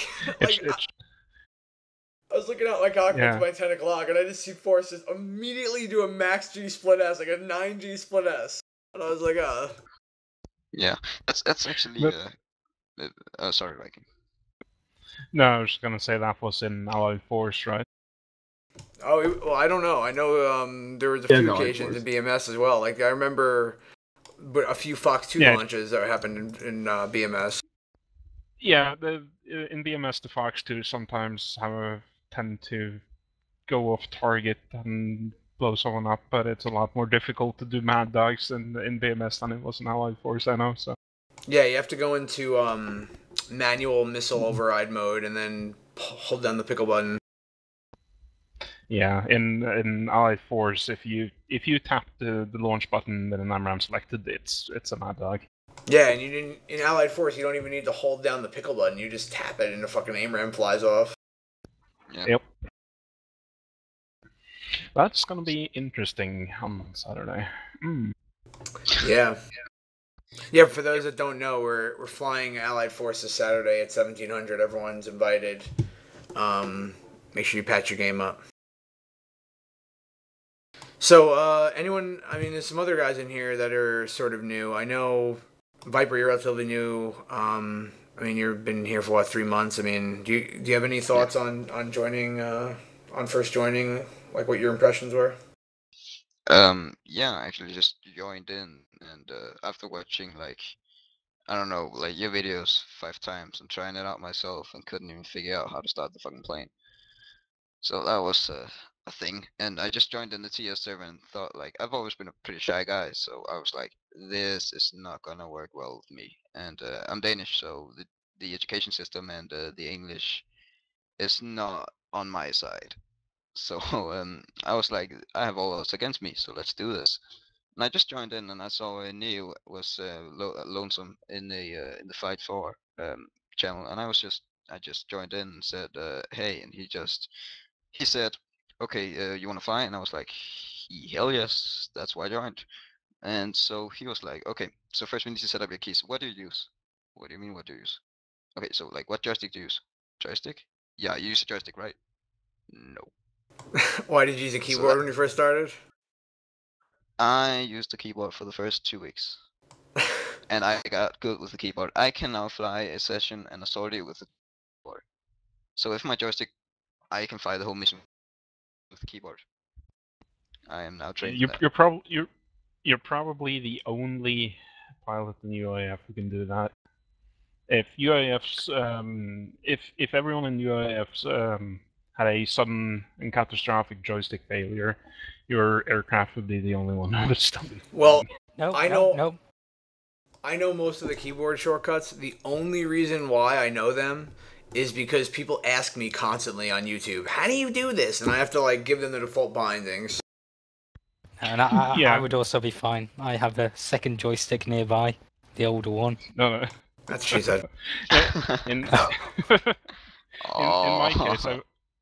In my case, I would be completely screwed because I've unbound the keyboard commands for actually controlling the aircraft, so I can use them for other things. Such as porn. Like, for example, yes, those are useful things to be able to do in an aircraft. Well, I mean, if you're in Scandinavia, though, I mean, you can just like look on the street and there's basically porn walking around. You people, like the minimum score for a Scandinavian woman is like 8 out of 10. Like that's the minimum. Like I would say standard is like 9 out of 10. Compared to like the monsters we have over here in the U.S., man, I mean, I'm so jealous. the stereotypes do types. It's not a stereotype. It's true. I've seen pictures of like Danes and Norwegians and Swedes walking around, and I'm just like, what the fuck is this? They're like elves from Lord of the Rings. They're like 9 out of 10, 10 out of 10, just everywhere. And now I'm gonna get hate mail from Scandinavians. That's okay. No. I don't think we're gonna hate on you for that. But like, plus you're Yeah. making fun of your English education. Meanwhile, most Scandinavians know English better than we do. Just saying. Especially the Finns. Ask Neyu. I mean, who wants to learn Hungarian or /Finnish? I mean, not saying they're the same, but who wants to learn those damn languages? yeah. Well, basically, Nate was in the channel, and I just hopped. He said, "Okay, if you get sorted out with the joystick, and I can help you." And I did, and we flew a couple of times, and I utterly sucked at the game really bad. And then ghostdog came along and was like, "Hey, I've been flying single player just joined the UOAF months ago." So he was basically my trainer. We did training every night. Suddenly more and more guys hopped in. Like one of those was Blackjack. Unfortunately, not here. He was a really cool guy, and he flew DCS, but I don't know what happened to him. He just left. And when I became kind of competent with the game, I also started taking on my own training plans with two guys called DM and one guy called two guys called DM, and the other guy was called Ice. And basically that evolved into a we are now doing a training program and just flying daily sorties. Yeah, it sounds like you had a lot of positive reinforcement. It sounds like when you came on, you were sort of unsure what was going on, and then there was a critical window where you could either be discouraged or you could be supported into, flying. And it seems like you ran into the right people at the right time. So, yeah.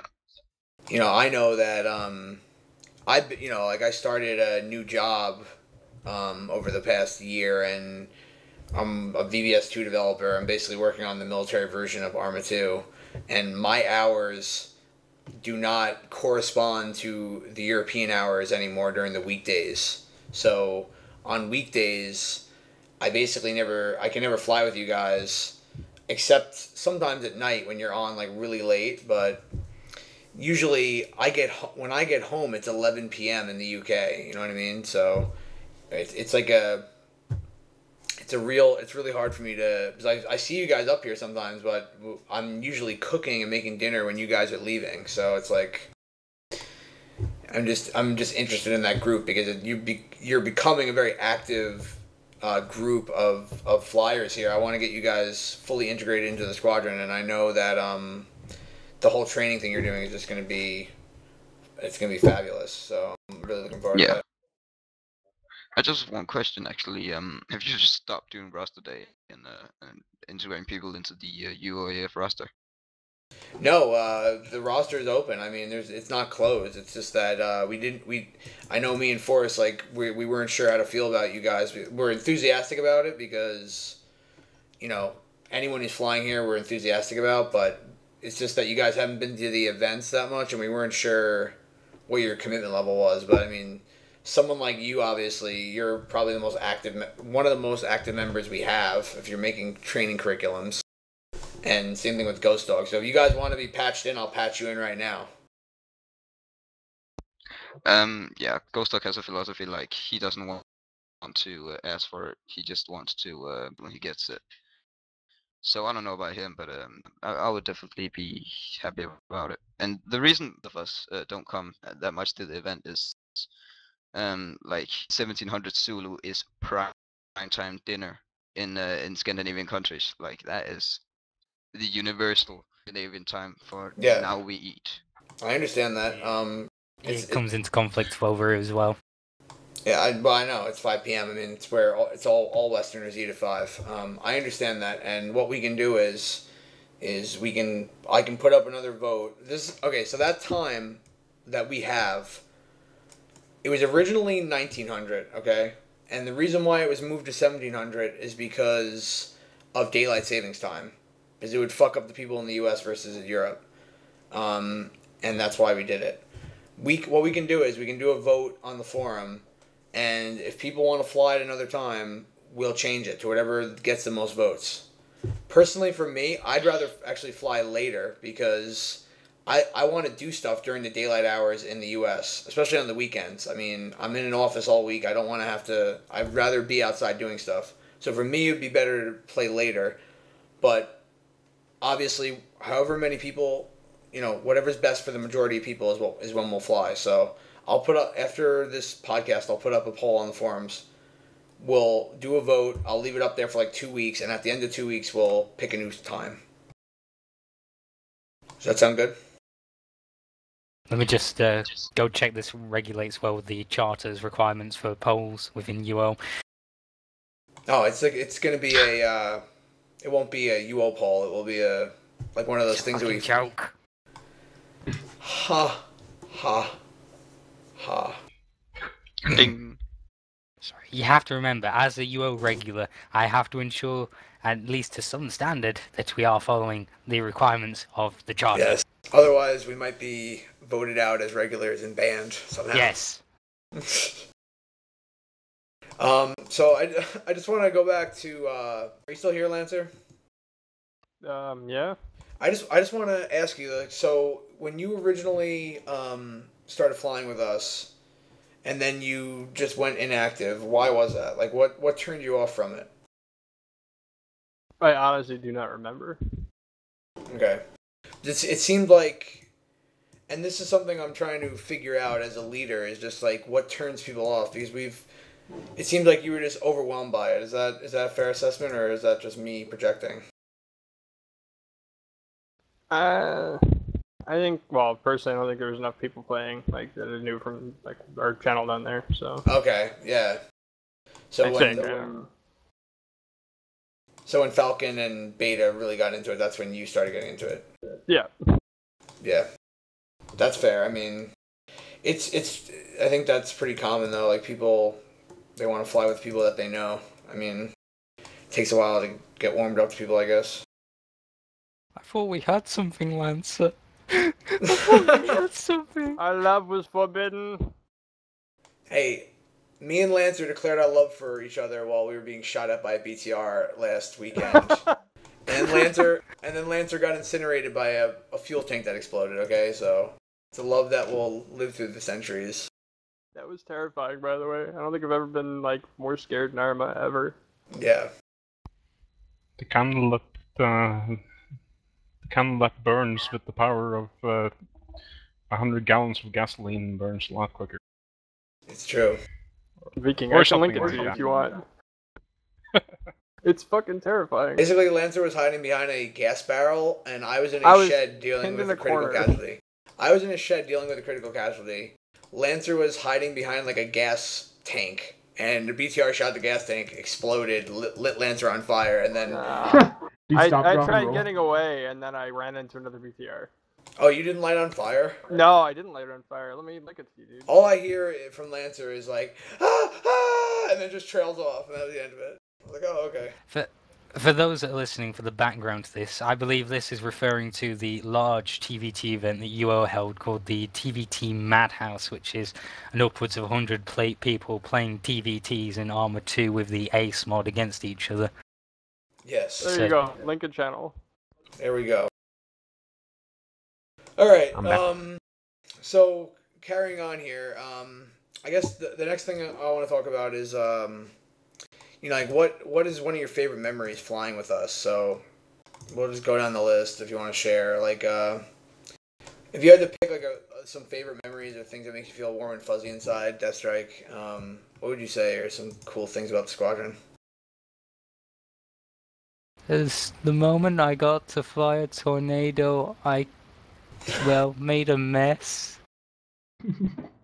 No, I am honestly one of the first few times I started to actually take lead in, you know, first in elemental leader and then in actual the progression of it up for flight and lead, and then you know, one of the few times I took a package lead and gave the jolly good briefings.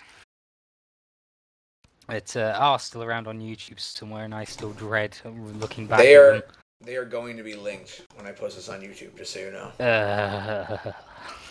Yeah, those just for the fact that, you know, it's interesting when you you can lead in the Falcon environment, especially when, you know, you've got people around you compared to any other sort of TVT environment. Because, well, sorry, I say TVT, but it's more of it's co-op.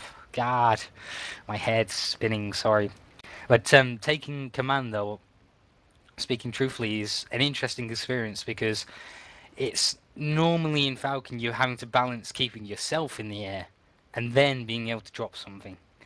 As an element commander, you're listening to someone else telling you how to keep yourself in the air whilst keeping yourself in the air and then dropping something on someone else's head. And then as a flight lead, you're keeping yourself in the air. You're keeping a wingman in the air.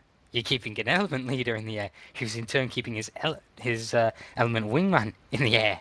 And then you take on package lead, and it just keeps on growing.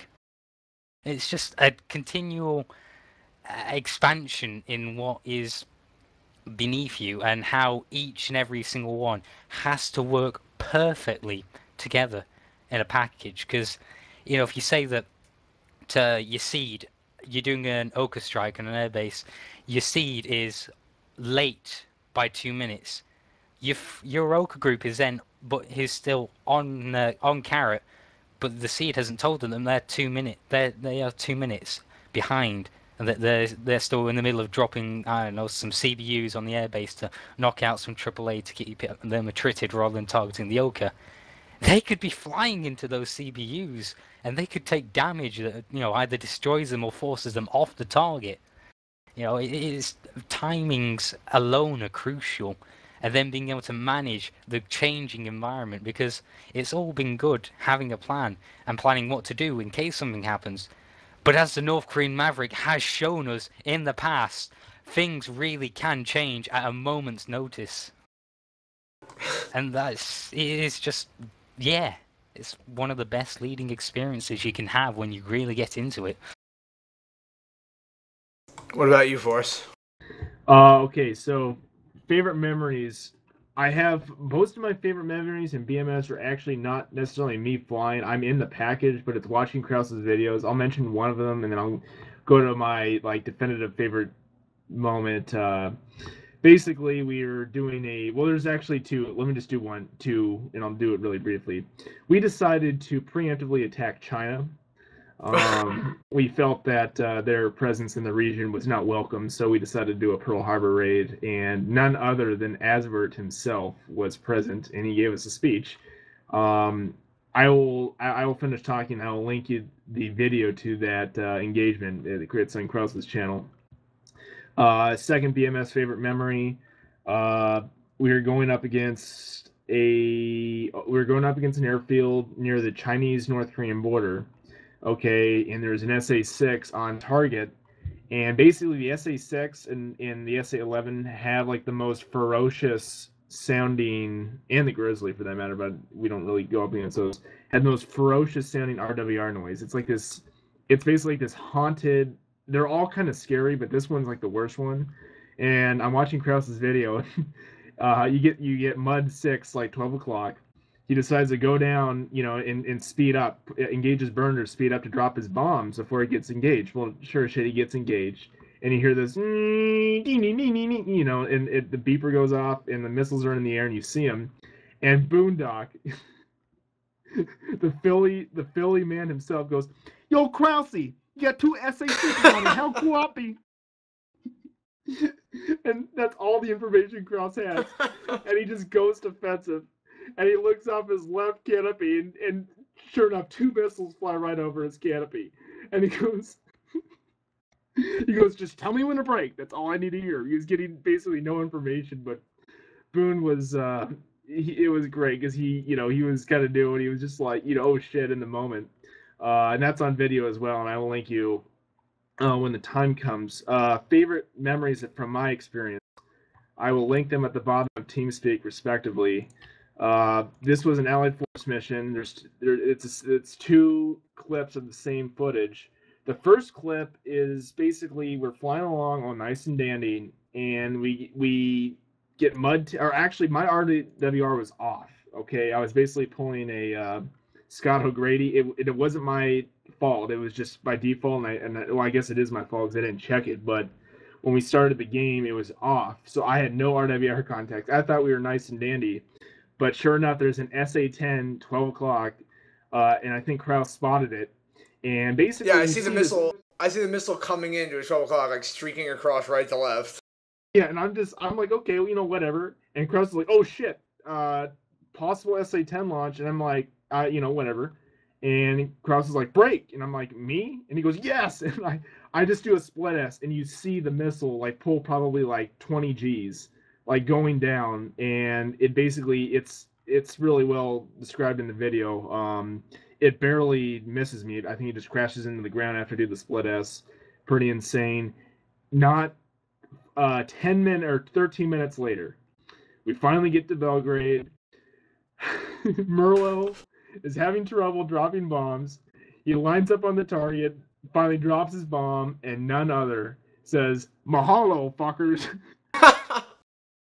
Best moment ever. It's all on footage as well. I feel so bad because these new guys don't know who Merlo is. They don't know about the glories of Merlo, just yelling random shit. Oh shit, MiG-29s! The best part was, remember? Oh, there's another memory, and I promise I'll shut up. Basically, there was an Dogfight. I think we were in the same flight. We separated by elements. I was in the lead element, and I was gonna drop bombs. I'd be like a pop-up attack over Coxon. It's this 2 runway airfield towards the middle of the Korean Peninsula. It's not that far, maybe 50 miles. And Krause and I think Merlo were nap of the earth. And Krause looks up at me and he goes, "Force, it's the 4th of July, basically." Like, he sees all this fire. He sees me get hit with AAA. I lose control of the aircraft. I managed to, I have no avionics, but I managed to resurrect it. And Merlo goes, "Lead the vectors to home, ladies. 170 degrees." And Krause is like being engaged with the MiG-29. And Krause is like, "Merlo, I need help." It was just great. Merlo is the hero of UAF. No question about it. As similar with Mikey, but yeah, those are my favorite memories, and a lot of them are recorded, fortunately. Yeah, man, it's so hard for me to think of a few, just a few or the best ones, because, I would say the most intense flight that I've been a part of was when we did the 2-ship raid on the SA-10, the SA-10 radar that was guarding that radar station in Allied Force. It was like an NOE. Yeah. It was like an NOE SA-10 raid. This is from January 2011, where it was really misty, and you couldn't see anything. We were flying under 10 feet of mist, Like the fog was like 50 feet off the ground. We were flying under it. And we both did like a pop-up attack on the SA-10, and like you had a fucking Strela fired at you, and like you dropped bombs on it, and then I came around, dropped bombs on it, and we got out of there, and it was just the whole ingress was like super tense. I felt like I was having a heart attack the entire time we were ingressing because like we had it spiked us at one point, and we thought it fired, and my heart was just pounding out of my fucking chest, and then I was still new to flying too, so like I wasn't really sure what my capabilities were. And we managed to kill it, but it was just so intense. Another really intense thing was when we in Allied Force, there's another Allied Force flight, we wanted to go up against two of those, what are those ships called? The ones that have the SA-10s on them. Janways. There was two Janways in the Pyongyang harbor, and we dubbed them the Bismarck and the Tirpitz, and we did an NOE attack on them. And you dropped Mark 84s on them, and I shot Mavericks at them, and we fucking killed them. And it was so intense, because we brought in an EF-111 to jam the Janeway so they wouldn't shoot at us with their SA-10, like the Grumble. And, like, we fucked up the carrot time, and we got there early, so they fired on us, and the EF-111s got there and started jamming. But before they got there, they fired, like, 3 SA-10s at us. And I just remember seeing them come out of the mist and, like, almost kill us. And then, of course, there's all the times in which we just, there's just so many hilarious moments where the landings that we did, like trying to land, like, absolutely fucked up disabled aircraft. Like, I remember the Apollo 13. I uploaded this one video called Apollo 13 because all it is I can't look outside of my jet because if I look, my HUD was out, and if I look away from the instruments in the center, I like lose control of my jet and I'll just crash. So the entire time I'm landing, it's by ILS. I have the ILS and the TACAN lined up, and I'm just looking at the instruments, trying to keep the plane stable, and I'm just rocking like violently back and forth. That was fun. Remember the time where your plane was equally fucked up and you had to take a piss, and you literally left. I'll let you tell it. Yeah, my plane was totally disabled, and I needed to piss so bad that I was literally going to piss myself. I'm not even exaggerating. Like, I was moments away from pissing myself. So I'm like, all right, Forrest, I'm just going to pitch my nose up. I'm going to run to the bathroom. I ran so fucking fast, and like, when I got back, I was like 2,000 feet off the ground. I was about to hit into the ground. But I had to piss so, like, I just couldn't hold it anymore. By the way, that's why combat pilots wear fucking diapers, because if that was real, you just sort of pissed yourself. But like, I was thinking about it. I'm like, you know what? I don't want to lose this jet. I'm thinking about pissing myself right now in real life. Like, this is bad. There's so much other crazy stuff that I'm forgetting that happened, man. Like, I'll just let someone else talk, but I mean, there's been so much awesome stuff that's happened. Anyway. Yeah, so Lancer, what's some cool moments you've had with the squadron? With the squadron, or just flying in general? Yeah, I mean, well, you're sort of new, fucking time up on the time I came back. We're doing two-ship departure with fucking Aswart. And I started asking him, hey Aswart, so how do I raise my gear? Aswart, how do I raise? Never mind. I just hear this horrible shearing noise. Like, I don't think I have gear anymore.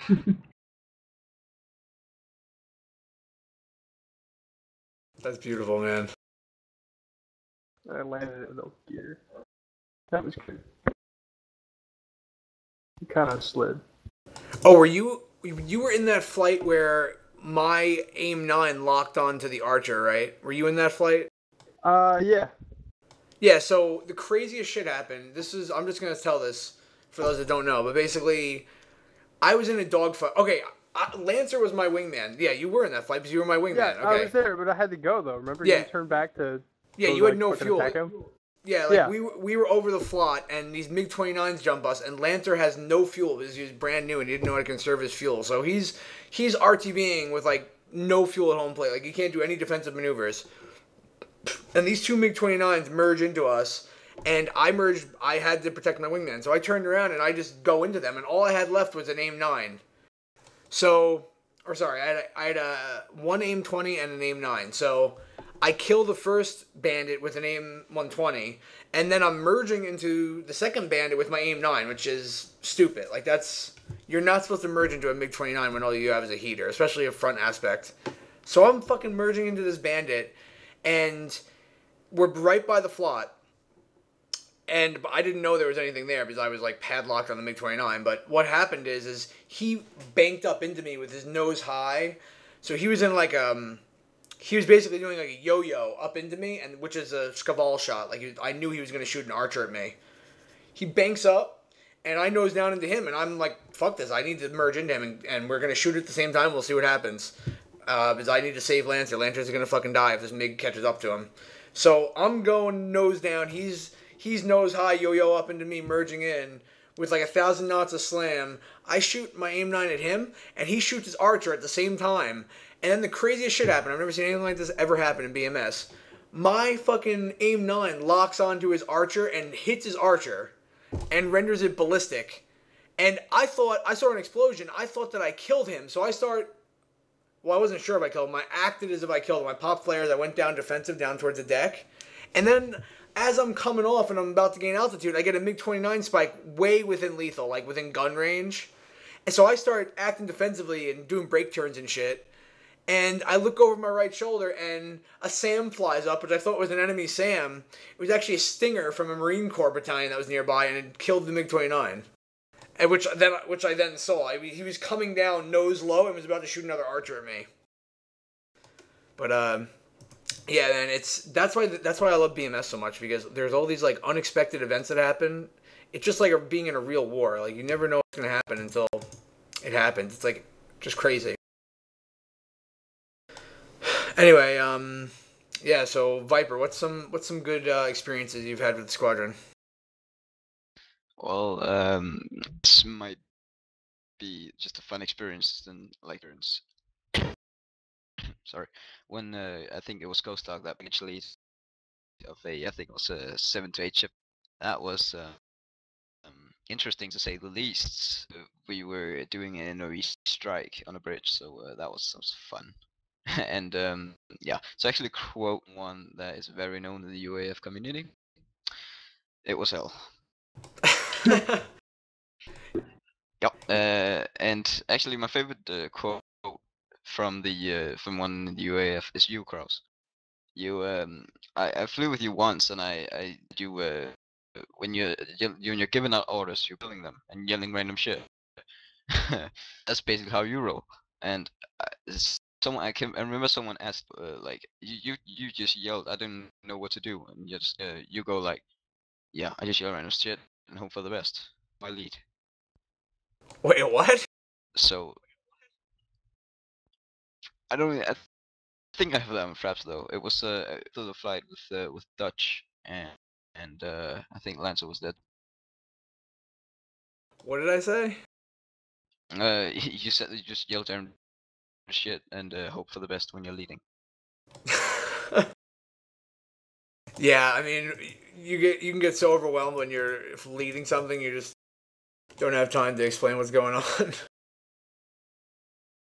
Yeah, that was definitely my favorite, but I've had so many good moments. Just like with the guys, our flights may not get us at our planning is actually impeccable. So we plan February 3rd. But you can't plan for the North Korean Maverick. That's true. No, we need to get into that deeper. Like his stealth 29 is crazy. Basically, no, he's not just a stealth 29. He's everywhere.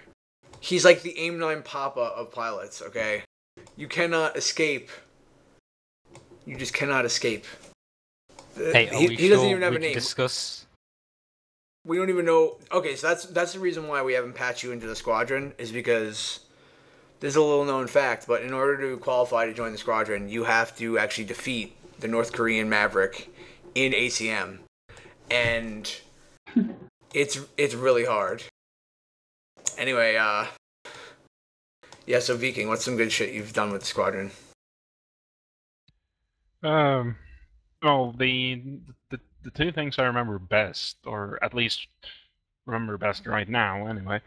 One of them was on the Israeli theater when we flew that. Not Balfour Sinai, but the actual Israeli theater. We were doing a siege strike against an SA-11 battalion, and decided that, okay, they have like 6 vehicles, so fuck taking harms and dealing with the shit of spacing out the harms and all that kind of stuff. So we decided to do it with Mavericks, but the SA-11 has the annoying trait that it outranges the Mavericks. So yeah, I was your wingman, Krause, and I had Mavericks, and what you decided to do was, you went in first and just wild weaseled the SA-11s. I have while that I flew in flight. after. Yeah, I have that flight for F. and yeah, and when I was looking like on the Maverick screen to like picking up the targets and like acquiring the SA-11s, I could just see them shooting so many missiles at you. It was pretty insane, and it's been a while, but I think some of them had missiles in flight when I destroyed them, so that actually went ballistic after that. But I think the most intense thing we ever did was one of our one of our epic strikes against the Chinese airbase. It wasn't. I don't think it was the one Forrest talked about before, but basically our ingress started with basically evading SA-10s. There were a lot of SA-10s on the approach that we first tried to destroy, but it didn't really work out when our harms hit buildings or something. So we just avoided them by terrain masking. And we come up to the airfield, and I'm on the Oak Strike, so we're nap of the Earth, moving into position to turn onto the runway to blow it up. And I just look over on the runway, and I see I can't remember if they were MiG-29s or Su-30s, but there are bad things launching from there. And I honestly can't remember exactly what happened at that point, but basically, I think we had like a 12-ship package, and between the SAMs and especially the Sukhois, only Force and I survived that, and I was out of that. Yeah, and I had used my afterburner so much trying to evade things that I was basically out of fuel. So Force and I aborted and went back nap of the Earth to avoid the SA-10s on the egress. And then once we got to the coast, I ran out of fuel and I had to dish it in the ocean. Yeah, a quick addition to that story, we actually used the infamous Middle Passage, if you want to elaborate on that. The Middle Passage that has been debated by travelers and explorers for at least 500 years now. Big, you want to chime in on the Middle Passage? Oh yes, Northwest Passage. Yeah, the curious waterway connecting the the water border. Yeah, basically on the edge of on the map in Falcon. For some reason, there's water. Don't ask me why. It just has to be that way. So to escape everything that was after us in the SA-10s, we just flew to the map's edge and like just hid beneath this ridge of water. Ridge down to the water. Yes, it was a little cheap, maybe, but at that point, like they had blown up like 10 other aircraft, and we didn't really argue with, what is this right or not? We just wanted to get the hell out of there. Yeah, good. I think on that flight I ran out of fuel. I think 15 miles from it was like 20 miles. It was like maximum glide distance, and I think I managed to land. I think I have a screenshot of it, but yeah, that shit was insane. That package was insane. I was on the seed, and I I killed like 4 Su-30s and 2 SA-10s like the entire flight, and it was so intense. When we actually got the airbase in sight, for some reason they scrambled way more aircraft than I was expecting. I mean, they scrambled like the entire squadron. There was like at least 10 or 12 Su-30s in the air. And that's really what complicated it. It wasn't the fact that like the SA-10s were shooting at us and we were defending against them. The worst was though is when we went back in and then we had an M on our RWR and it's like, oh, now I'm dead. Yep. Yeah, but I think some of the best times I've had with the squadron have not actually. I know we've been talking about a lot of like in-game like tactical ops and stuff, and like basically we're talking about packages that we put together in the game. But I personally think that the best times I've had, like as far as personal enjoyment, is when we're RTBing and bullshitting, quoting dogfights, like trying to stall our aircraft out. I remember there was one point where the fad, like the cool thing to do when you're RTBing was to try to stall your aircraft out and crash. Also, there was competition on who could get the highest altitude. So what you would do is you would start off at like 20,000 feet and you'd get up to like almost Mach 2 and then you would just pull up and try to get as high as you possibly could. Like there was dudes that got up to like 80,000 feet and then went into like a deep stall. All the bullshitting that we do like after the flights, ingress is pretty serious, but the RTB is pretty interesting when everyone's recounting what's going on, and of course the constant references to the show Dogfights, which is hard. See, for anyone that's listening to this, it's hard to convey just how much we love this show Dogfights. Basically, we have a guy in our squadron that all he does is he cuts up memorable quotes from Dogfights and then we memorize them and recite them on every flight. So that's like part of our SOP. I mean, some guys' SOPs, they talk about like, commit ranges and like, you got to have more alpha than the other bandit and all that shit. Our SOP is, if you cannot do at least one Dogfights quotes per sortie, you are unfit for flight status. And I see Fluffer has joined the channel, and he would definitely approve of what I just said. Fucking Fluffer. To everyone who's actually listening to this, I don't know a single Dogfights quote. vking, it's allowed though. Yes. Because you know what? You can shoot SA-11s that are shooting at me. Now, if you were like, what's his fucking? I always forget his name.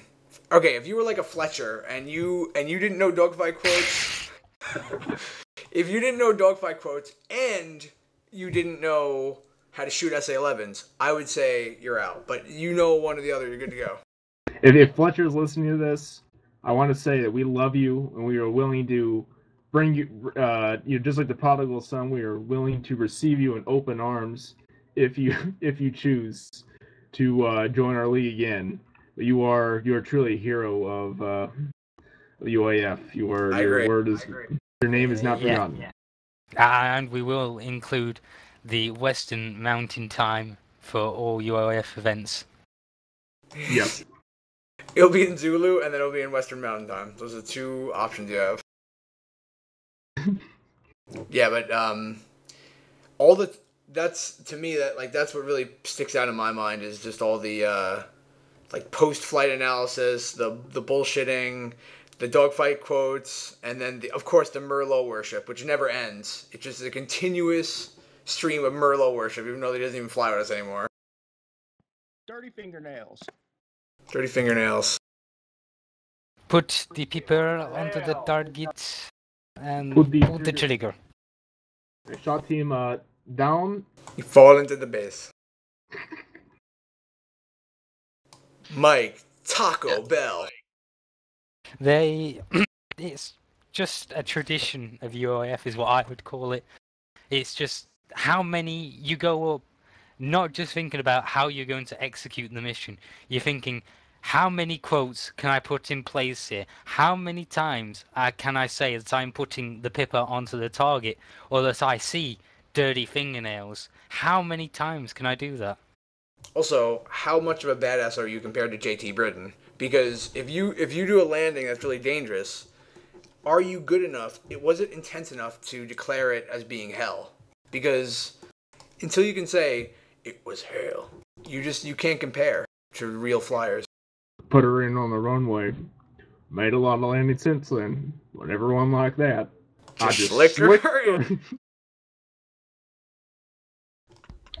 Yeah, folks, this is what we do regularly. Just slicked her in. Yo. Yeah, this is a Fingernails. prime example Right of... now you can't see my fingernails are dirty. He turns into me, you can see his fingernails are dirty. The No. old boys yells, Mig off his starboard wing. Round wingtips. Dirty fingernails. Oh, And that's Batman. Tell me here, a fox went off my starboard wing from old Batman in the back. No shit. I swear to God. Even though that I don't believe in God, just go for it for a minute. Dude, I swear, when we were over there in Sinai, doing Battle for Sinai, every person from UOAF I trained in the dirty fingernails trick for real, because the Egyptians had orange bands on their wingtips, and I said, seriously, like, if they bank into you, look for dirty fingernails, look for those orange tabs, because that's when you know they're bandits. And it really worked. Like, if we didn't do if I didn't do dirty fingernails trick, and if we didn't do it as a matter of SOP, we would have had so much more fratricide. No question about And you had to remember, especially during the Battle of Sinai, you had to remember that the Sidewinder speaks to you. This is the part of the podcast where we shamelessly attempt to put in as much Dogfights references as possible. Well, it's not only that, it's the fact that we incorporated that into, like, the game. Like, you fucking made the mod. You made the Robin Olds mod for the M9 Papa. Okay. Dude, I forged it in the Fires of Mount Doom. It took me months to make that mod. Months. I also want to dedicate everything that we've ever done in life to Robin Olds. Let's have a moment of silence. A moment of silence for Robin Olds. Literally grow a mustache every year in honor of him. Yeah, you can just edit in a moment of silence.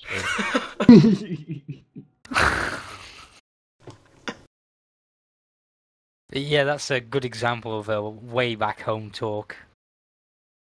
Yeah. Apart from checking out. Force, are you still here? Yeah, he's still here. Number 3, you still? Yes, he's there. Number 4, yeah, he's sort of still here. Autopilot. Well, do we want to add anything else before we end this escapade of glory? Yeah, I mean, really quick, the future UAF is bright. I think this 100th event that's coming up on Saturday really just encapsulates what we've believed in, what we've done. We've grown exponentially over the last 2.5 years. Things of growth, I think BMS and their team, they'll have, they're working on a great sim, and they keep releasing updates, so I'm really hopeful. Apparently 4.33 is on the menu, and that should be pretty exciting. And DCS as well, there's talk of an F-18, other third-party projects. I'm mostly ambitious about the F-18 though, because it's coming officially from Eagle Dynamics. That'll be a lot of fun when that's released. But it's just more better things to come. I mean, before we know it, it'll be UAF 150 and then UAF 200 even. So it's just been such a great road in the last 2.5 years, at least for me. I think our future is really bright. Yeah, and just to add on to that, I'm really excited about seeing these new guys that are really be taking leadership roles, not only tactically speaking, but also as organizers of stuff, because I have less free time than I once did. I still want to be active and stuff, but I don't have the immense amount of free time that I once did, and I'm glad to see people like Viper, Ghostdog, XCOM, just organizing shit on their own, and without me or Force having to micromanage things, because that's almost as bad. I mean, I like to have, sort of independent sub-leaders that are willing to just go out on a limb and use UO's infrastructure to make sure things get done. That's awesome. I love seeing that. I love the fact that pretty much like our brevity has become standardized. I mean, when we first started, there was no brevity. It was a comms clusterfuck, and I mean, some of the new people need to be brushed up on that as well. But it seems like overall our brevity and our overall skill in the sims have increased, and that that expands over to other sims. So if we're gonna fly DCS A10 or if we're gonna fly F-18 or whatever when it comes out, we'll already know the brevity. We'll already sort of have a tactical awareness of what's going on. So it optimizes everything. And I think in the future, you're going to see a lot more use of a weapon delivery planner and a lot more use of advanced tactics.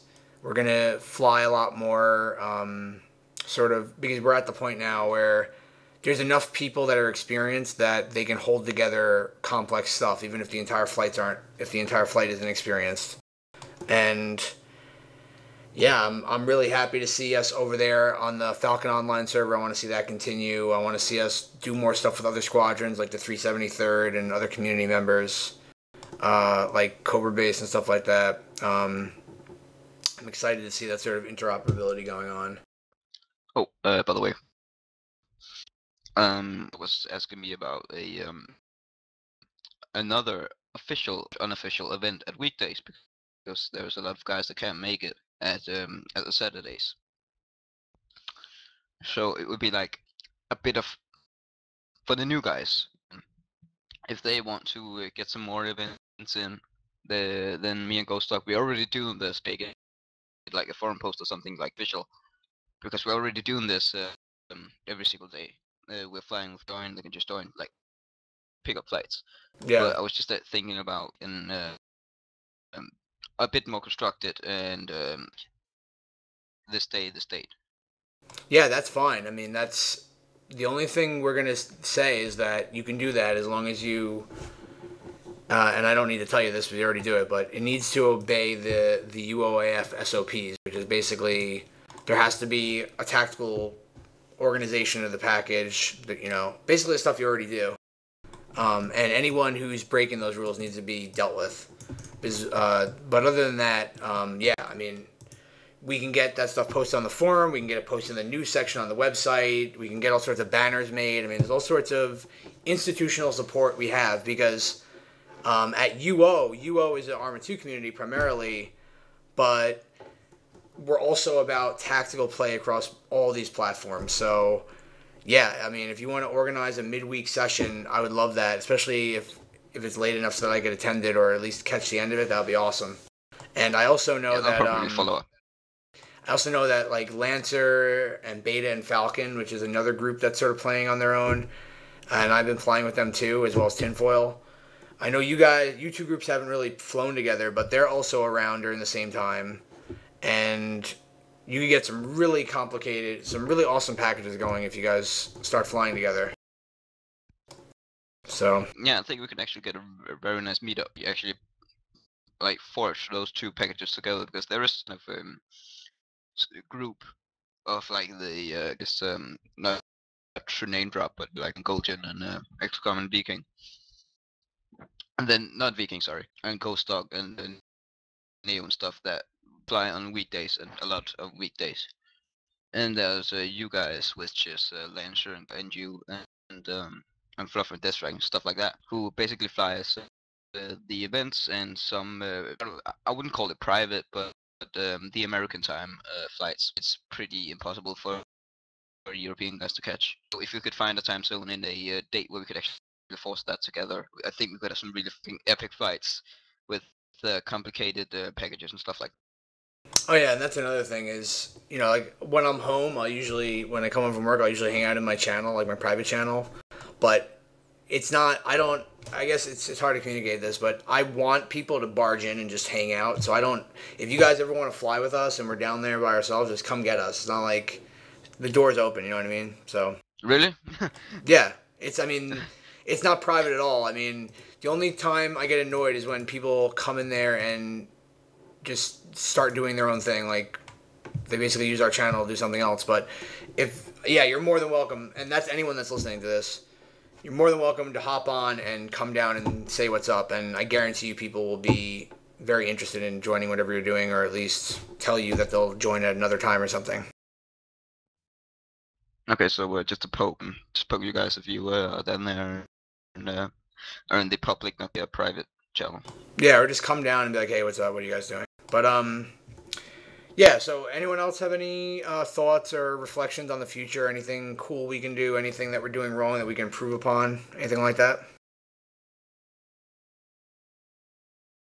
All right. Just wanted to mention that it'd probably help them. It's just that, there's a good reason we've managed to get to 100 on our BMS events, because we've always had a very good core group, and what we have managed to maintain is sort of the people that can't always be there, but are always doing their best to try and attend it, as the times and circumstances change for themselves. And really, I just appreciate the effort that some people have gone to attend the events, to be there. So we've had the numbers to put on these really good packages that we can manage, where we're going after those hard-to-hit airfields, have SA-10s dotted around everywhere and posters advertising North Korean Maverick and his ace squadron everywhere. So, clearly. And, it's just, we have to, we always have to remember it's everyone that is involved, directly, indirectly, commonly, whatever the opposite is, that has just literally skipped my mind of common and uncommon. Remember, rare. Yeah, uncommon, rare. Either way, that it's we have to thank each other really for helping and sticking together to keep going this far.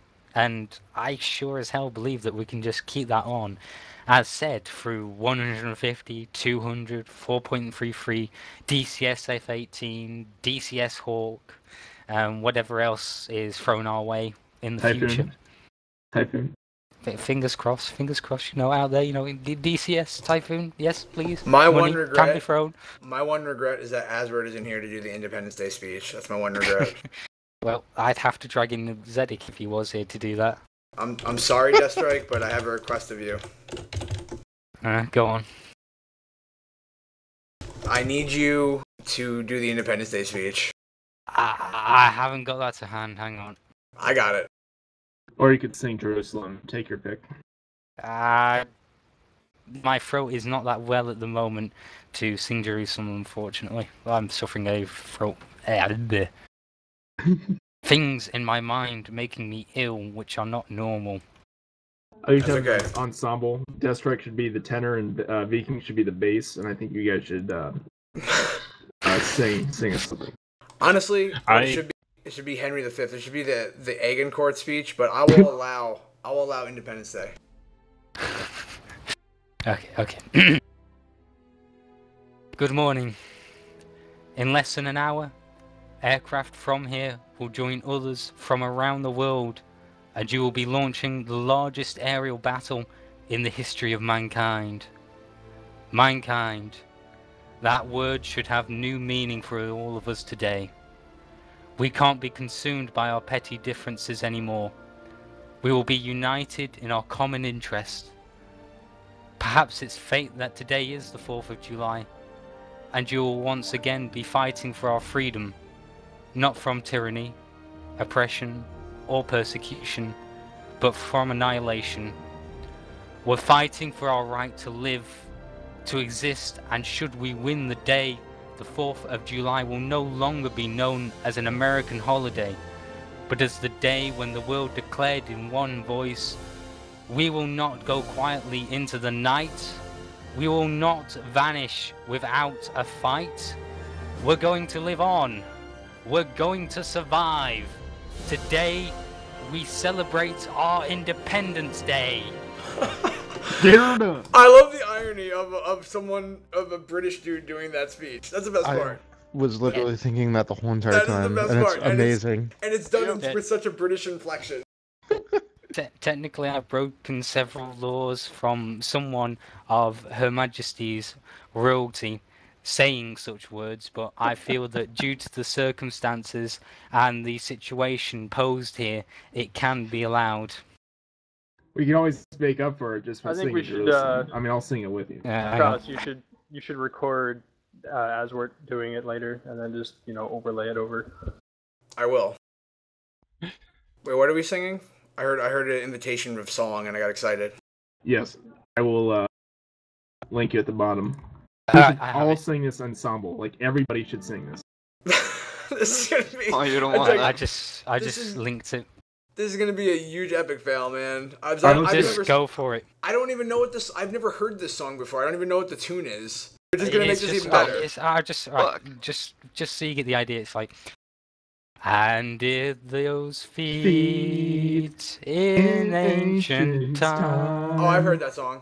I've heard Walk that. upon yeah. England's mount. Come on. It's I'm a the only really guy here? somber. Hold on, I know I've heard that. Hold on, let me pull it up on YouTube so I can just have it in the background, low volume. I am fucking ready for this. Wait, like get the lyric version and link it. There's Hang on, probably I a need to lyric get version. Andy. I just posted the Independence Day speech on my Facebook for Independence Day. I need to find this on YouTube first. I need to get some references. Alright, I couldn't find a recording of this song, but I'm still ready to try to sing along, which will make it even better. Yeah, I think here's a potential lyric version. Hold on. No, I've just posted the lyrics in. I posted it. It's in TeamSpeak Lyrics Freak. That's really the important part that has to be sung. Alright, I don't know why we're singing this, but I'm ready to go. So start at, here, let's do this. Copy the URL at the current time. Everyone pause it, like when as soon as it gets in, and then I will count down and we will sing this. This is gonna be the most horrible sounding thing ever made by humans. Seriously, this is gonna sound really bad. Alright, you ready? Is anyone not ready before No. we Hey, commit? wait, hang on. Don't go off the lyrics that are in that video. They're wrong. Oh, Are they shit. really? The lyrics are the ones I posted. Here's another one. Bring one balls here for us. Is that one good? Let me check. Yes, that one's correct. So is this like some British thing? It's a British national anthem, basically. It's like the unofficial It's one. the unofficial British national anthem. Go to 15 Alright. seconds. Here's the everyone use this link so we're on the exact same time.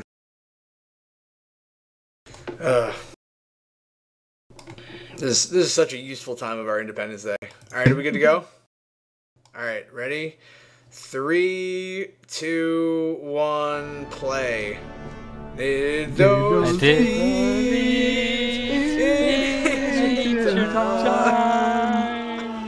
Walk upon England's mountains and was the holy Lamb of God on England's pleasant pastures green. And did Did the countenance divine shine forth on our clouded hills, in and was Jerusalem builded here among those dark satanic hills. chorus. No one knows the lyrics for this. Dude, this is true harmony at work here. Is that the end of it? just found the phrase Bring right my bow, gold. Bring my Arrows of desire. Bring my spears of clouds unfold. Bring my chariots of fire. I will not cease from mental fight.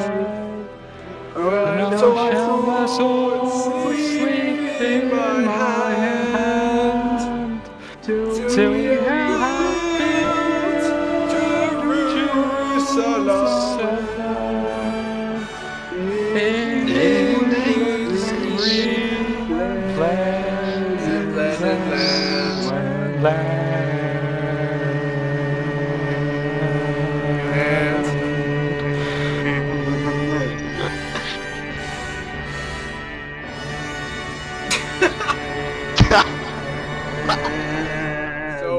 fair warning, I have never heard that song. Oh God, you What was deserve some that? applause for that. Oh, I Hello, didn't, XCOM. I didn't think you were applauding. I just came back and started hearing that. Yeah, Deathstrike Yeah. and I was the bass, apparently. I was the drone. I was in the bagpipes. I was the retard just mumbling things at random times, trying to figure out what's going on. I was Krause. I was the guy that found the lyrics Just- at the last moment and could only sing the last line. Yeah, I was pretty much sitting and laughing my ass off on that. But Krause, for the love of all that is holy, if you're gonna include this in the podcast, please overlay it with the actual music. Yeah, do it. Your wish is my command. Yeah, I honestly had no idea what I was doing. Like I never heard that harmony before. No, I mean, we can all agree that Deathstrike has, after the Independence Day speech, he has totally absolved his soul, and he has resurrected his British identity, so we're good. I agree. I even got a little British there as well. I'm pretty happy about that.